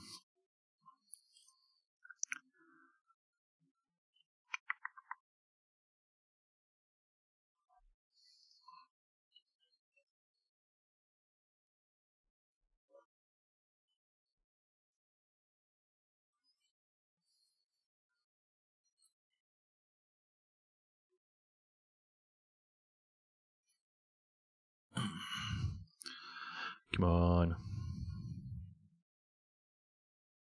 How I got a choke. Oh, the pressure. No, I don't.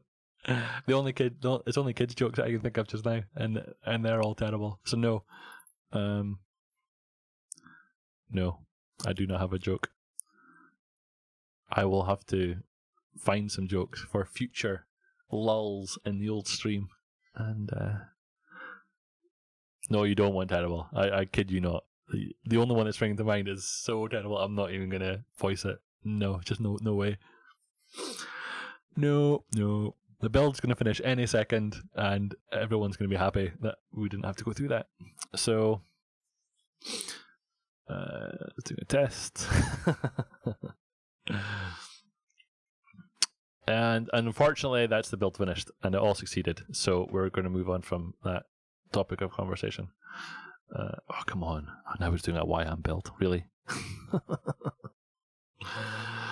Upload cover reports, publish documentation. It's on the last leg. Literally on the last leg. There we go. It worked. Publishing. Right, so we can go over here and we can say publish. That will kick off another build, and then ultimately, if we then go into Gitter and look at Cake-Contrib -lobby. This is from memory. There we go. Then what should happen is we'll get a new notification to say that add-in got released, and then the next audit that happens by the Cake add-in discoverer will then remove these red sections from cake.ember, and we'll have another one that is fully green, which is exactly what my OCD wants. I guess, hold on, let's have a look. dadjokegenerator.com. There really is a website for everything. What's ET short for? So he can...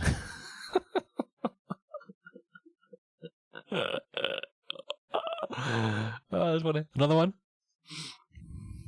What do you call Santa's little helpers? Don't know. Subordinate clauses. No, that wasn't so good. Asking Dad, what did one snowman say to the other snowman? Go on then.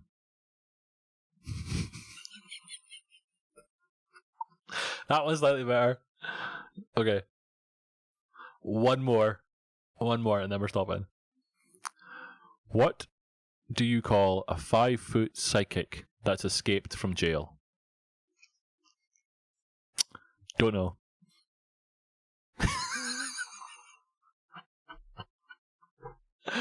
Oh, that's quite funny. Anyway.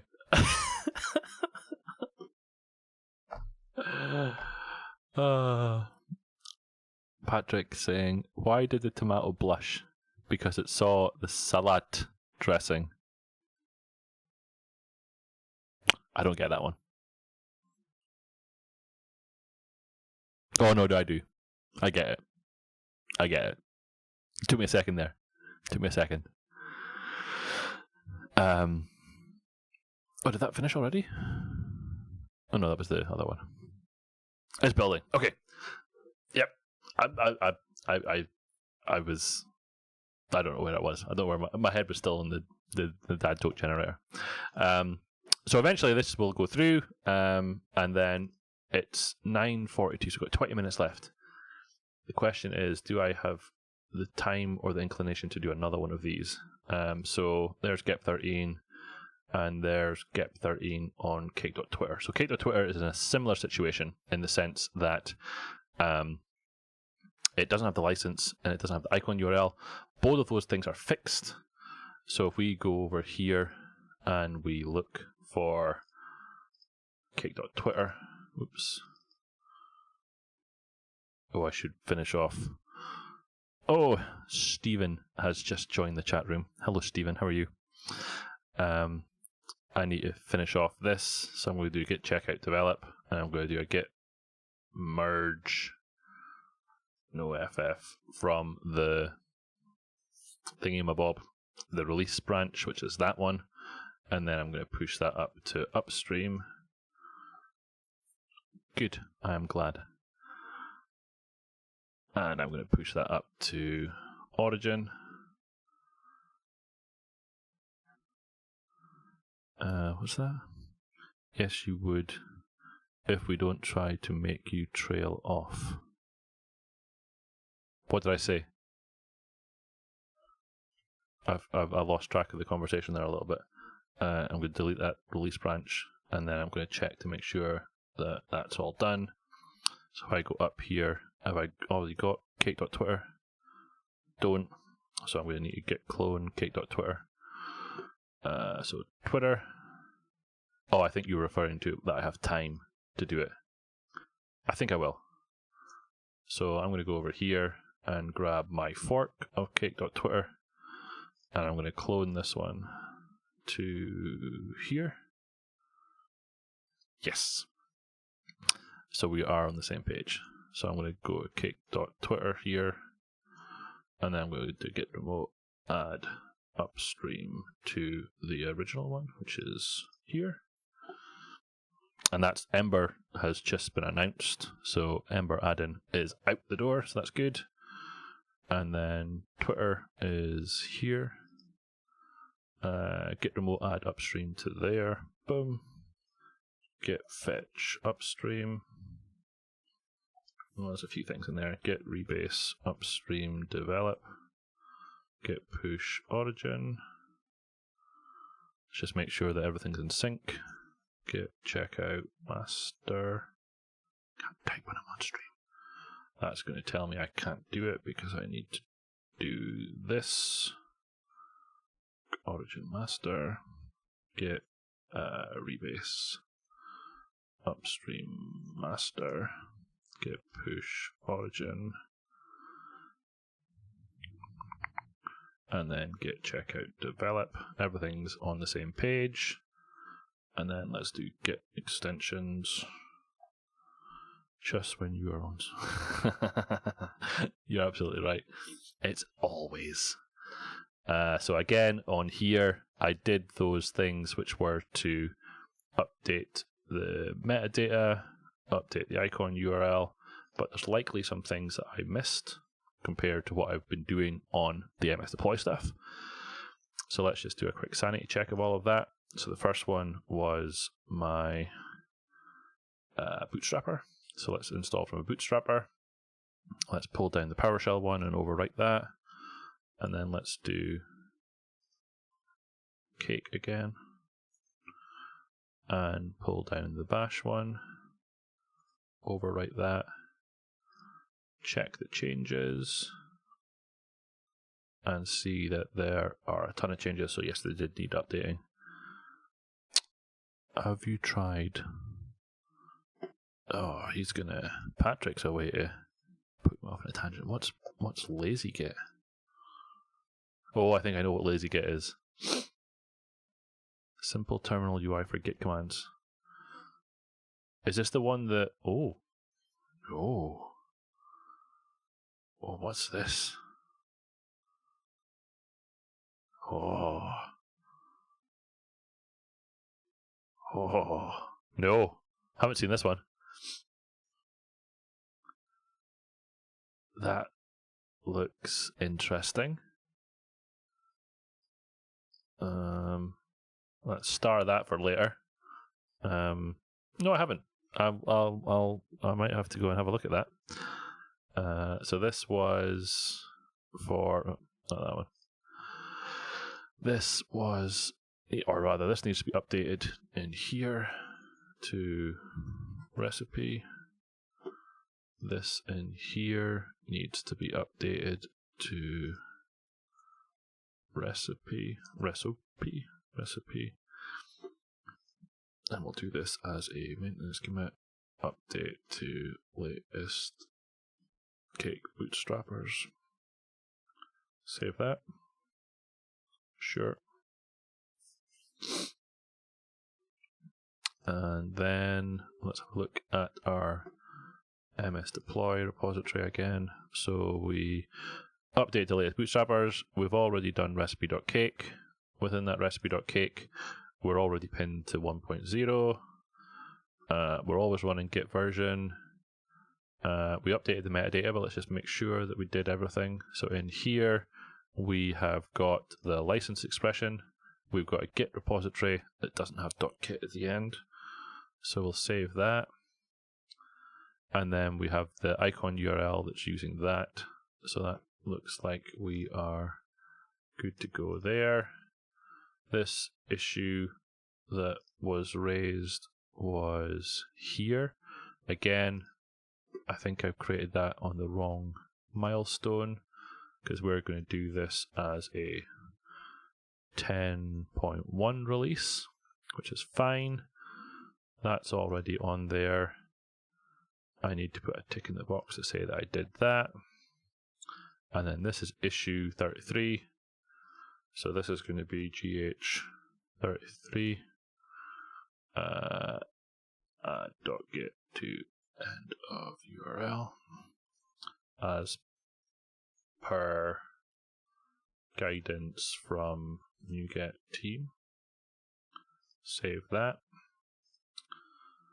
And then in our commits, we need an appvar config file as we did before. So let's do that. So CI/CD appvar file. We'll overwrite that. And we'll have a quick sanity check to see what it did. So it's just added in. Beautiful. So this is a maintenance commit. Add standard appvar file. Sure. And then in here, we have a git attributes. We don't have an editor config file, so CI/CD, add that. Maint, add editor config file. Sure. And then editor config, GitHub templates. So we need to do this again. So CI/CD, add GitHub template files, and this is cake.twitter. And then what we found out from Kim earlier was that we need to rename this to be code of conduct. And then in my contributing, I want to change that to be develop. I want that to be develop. And I want this to be, that's not the button I want to push, develop, or the master branch, and then this one, develop. Beautiful.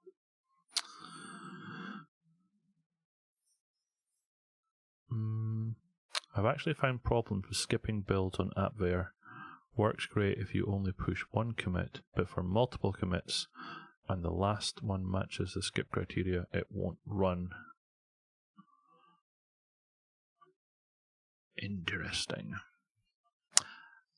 Don't know if I've seen that problem.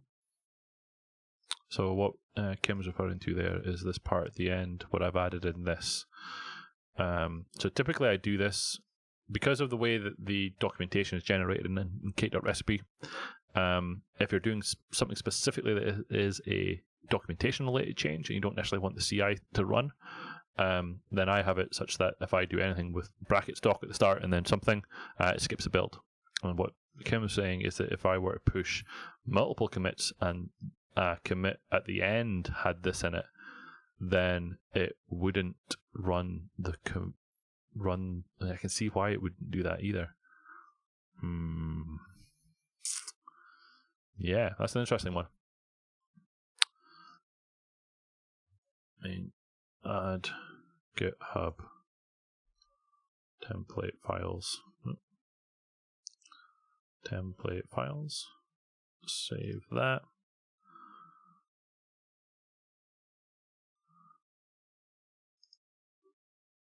Now, why is that wrong? Okay, hold on. What now? Why is my regex wrong? My regex is perfect. In theory, that regex is wrong, though. I don't see why. Why? Or you're saying because I haven't escaped the parentheses. I see that now. Because it's doing a character. It's doing a collection of things at the minute. It should be this. Not that. It should be that.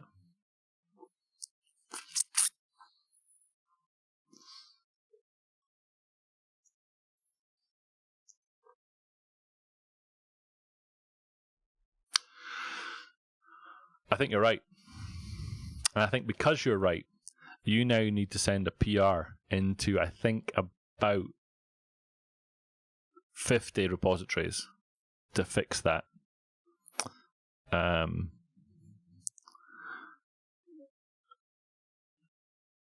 Yeah. So one of you who is on the stream can send in some PRs to correct that, because it's in a few places now. That's a job for another day. Why is that telling me it's changed? I don't want that to be changed. That's going discard. Okay, so anyway, I'm going to fix that later. I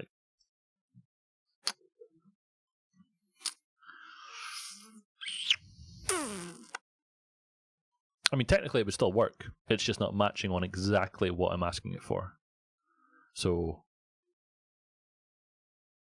it would work with doc at the start and doc in brackets at the start.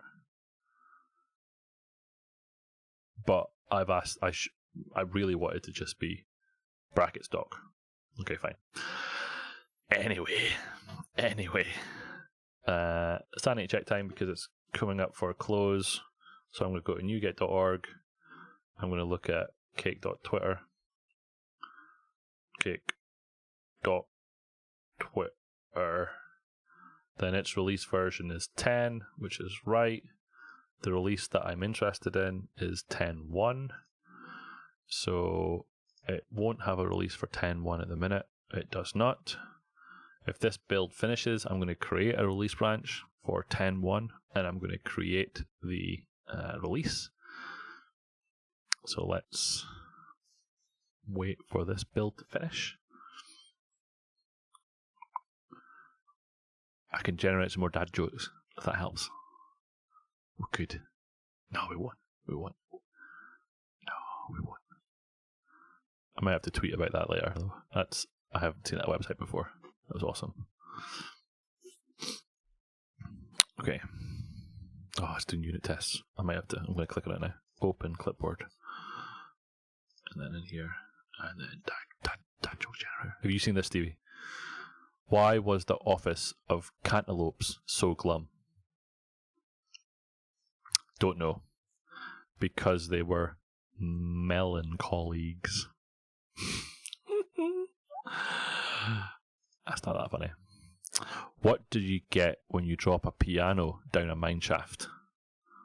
Oh, I don't know. A flat miner. That's a better one. What did the egg say to the boiling water? Ouch. It'll be a minute before I get hard. I just got laid by a chick.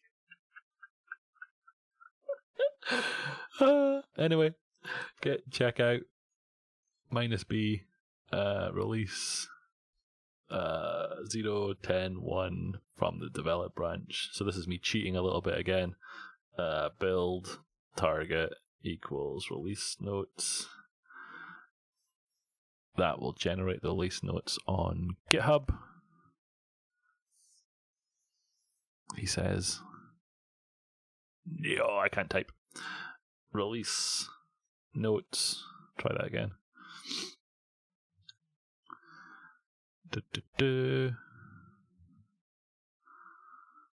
Cake.Twitter. Figlet for the win. Gotta love a bit of ASCII art in your build output. Create release notes. Come on. Absolutely right. Absolutely right. Git checkout master. Git merge. No FF release. Git push upstream. I'm gonna expedite things a little bit because I'm fairly sure it's gonna work. So let's just push it to there. Git checkout develop. This should be a no op, but let's just check. Git branch -d release. Right. Git push origin. And then hopefully up on AppFair over here, we want to look for the Cake.Twitter project now. So it's running. So once this finishes, we can edit this release and push that one out. No such thing as a no-op when you use no FF.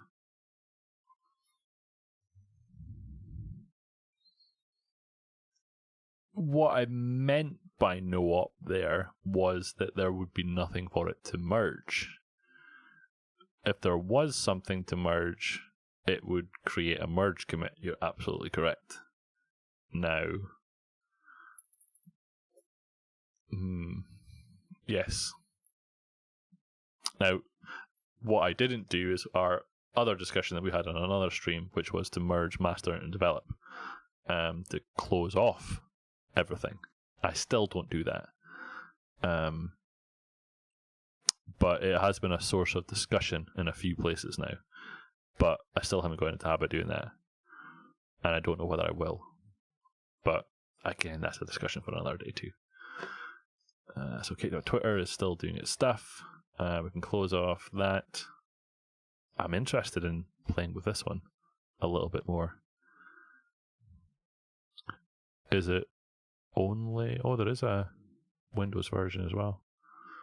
I like that it's available everywhere. Oh, interactive Oh, I like this. Interactive rebasing. Oh, look at that. Oh. Might have to... Oh, what's the work in progress? Alternatives? Oh, there's an alternative.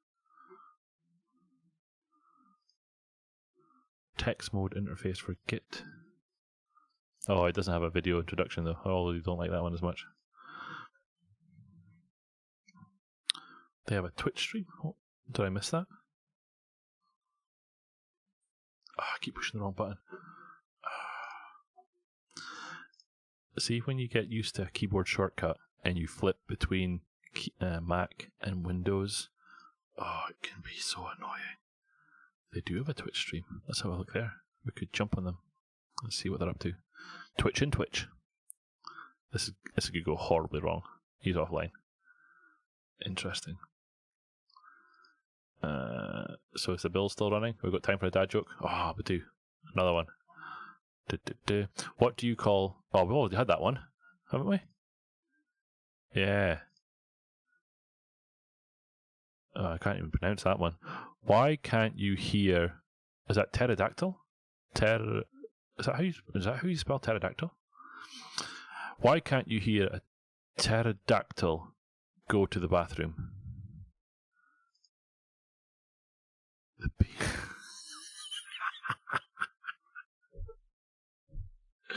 Oh, that one got me. That's a good one. Oh, so funny.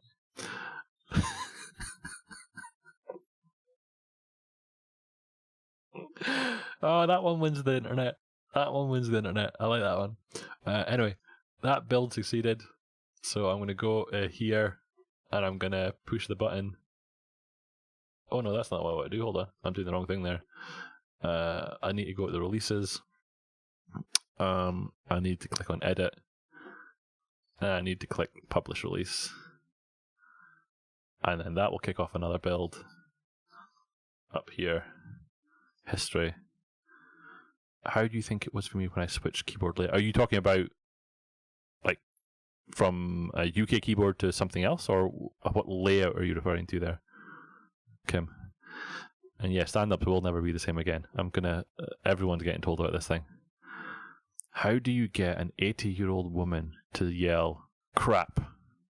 That's a naughty word. Shouldn't have said that on stream. You get another 80-year-old woman right next to her to yell. Interesting. So you're now like the third person that I know that's made that switch, and I've always been jealous of people who've made that switch because I think it would be a great thing to do, but I think I'm so used to QWERTY now that it would be a big thing to switch. The last person I knew that did it, he said he did it over like a summer at university. He just took the summer out and just forced himself to learn Dvorak, and he's never looked back. And he's one of the fastest typers I've ever seen. But I've never forced myself to do it. I love the idea of it though. Oh, I didn't know you've only just started. Oh, so maybe I'm not. Maybe could do it then. What was really funny though, one of the other person that I know that's done it, if he would like come and pair program with you and he'd ask you to use your keyboard, he would literally then go to like one finger typing because he wasn't able to type on QWERTY because he was so used to Dvorak. It was funny. He was one of the fastest typers I've ever seen when he was on his own keyboard, but and this was back before you could easily hot switch between different keyboard layouts. It was hilarious. But you've only started and made. I did not know that, Kim. How's it working out for you? Are you finding? I guess you still must be in the really annoying stage where you're trying to remember where the keys are, I guess. Considering Norwegian Dvorak doesn't exist on Windows. I hadn't even thought about that side of it, but yeah, I guess. So, starting in May, so when did you feel that you were proficient? Wait, we're talking months, right?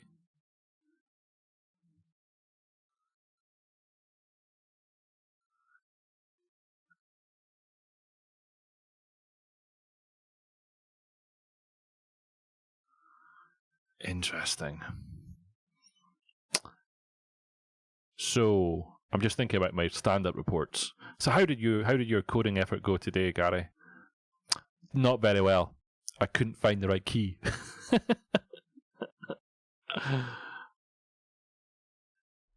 I am tempted, I'll be honest.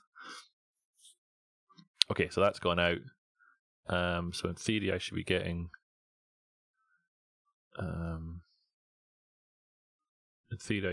notifications and see a notification come through, but maybe it's just my phone is running out of battery. Scroll down into Getter on my other machine.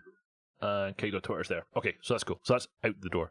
So now on my spreadsheet of Doom, I have now done 2 add-ins that have now got full greens across the board.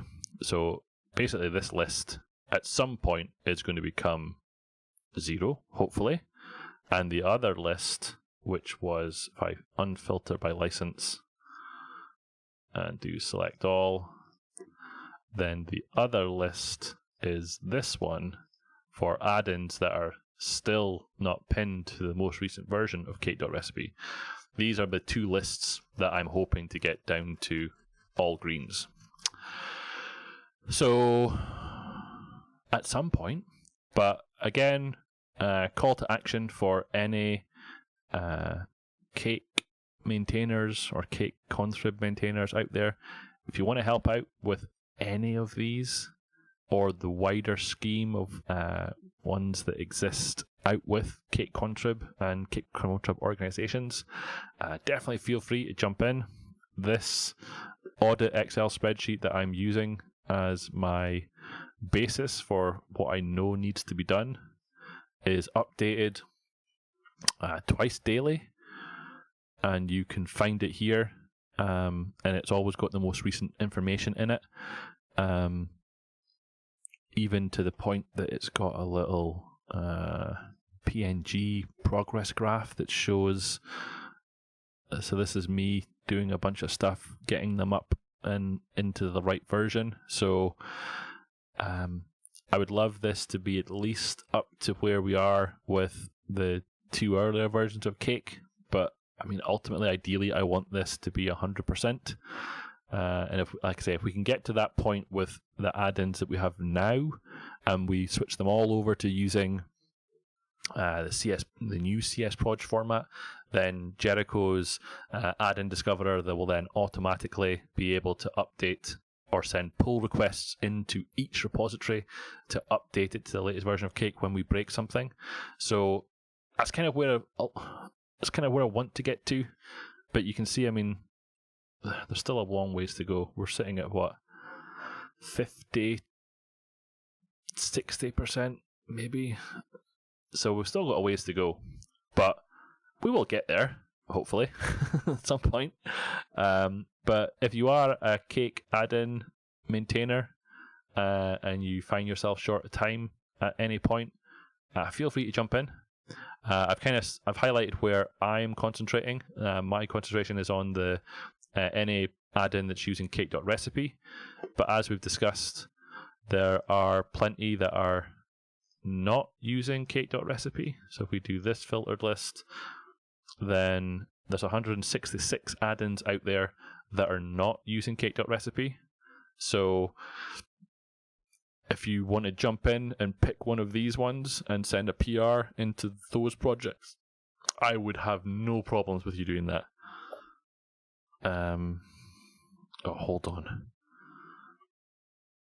Hold on, Stevie, what you been up to?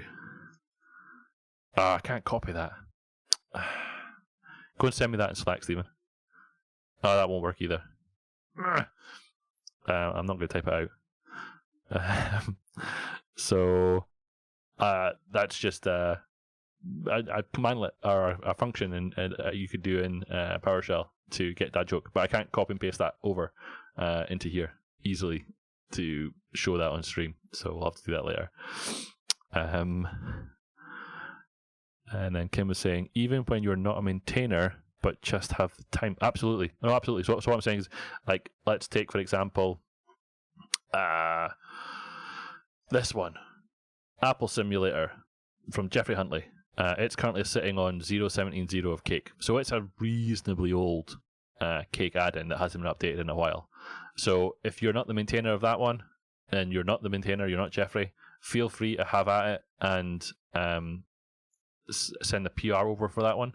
That one is sitting in the Cake-Contrib organization, so in theory, well, not in theory, I know that Jeffrey's not actively maintaining that. So if you wanted to send a PR for getting that one updated to the latest standards, then I would happily merge that. Other ones that I know that are not in Cake-Contrib organization, so let's use example this one, the APT module. That's probably a bad example because this is Alistair's. Alistair's part of the Cake team. I would love to see that one and all of Alistair's ones in the Cake-Contrib organization. but he hasn't moved them over yet. I think the main reason for that is a lot of them are currently kind of in a work in progress state. I would love to see them all moved into Cake-Contrib anyway, so that other people can help out. But I have been on it a couple of times to move those over, so I'll get on to them again.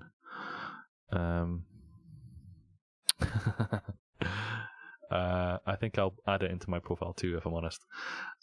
So that's all I have. That was me. So we had a little bit of a initial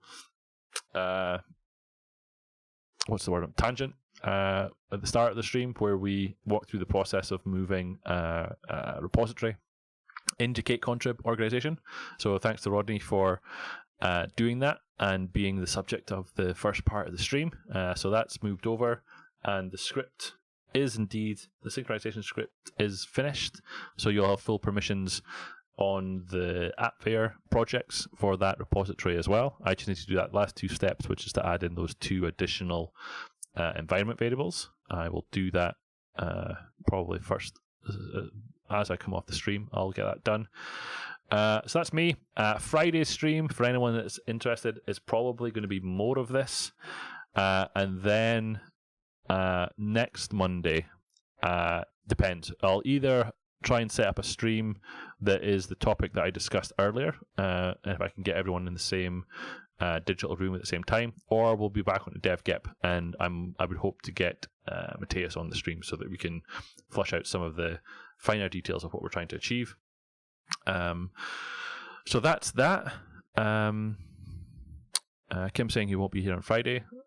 That's unfortunate. It's always fun to have you on the stream, but totally understand. So my Friday lunchtime, we'll probably be doing this going forward. Friday lunchtimes going forward, we'll probably be doing this or something around this, because it's, like I say, it's a nice easy thing to do just in that 45-50 minute over lunch, just to give me a break from whatever I'm doing on a Friday. So that's that. I'm going to sign off now. Unless there are any last minute questions or last minute dad jokes. Let's do one more. Another one. Oh, we've had that one as well. That's a medium at large. Oh, here we go. Why did the cowboy have a wiener dog? A whiner dog? Wiener dog? Whiner dog? Somebody told him to get along. I like that. So, to get along. It cracks me up. So in this country, this would be a sausage dog. But I'm assuming that's what it's referring to there. Anyway, I'm going to close this Get Dad's Jokes generator, although that was fun. That's all I've got for tonight. Thank you all for joining me in this madness that is the stream. Appreciate it as always. Talk to some of you hopefully on Friday. Thank you very much.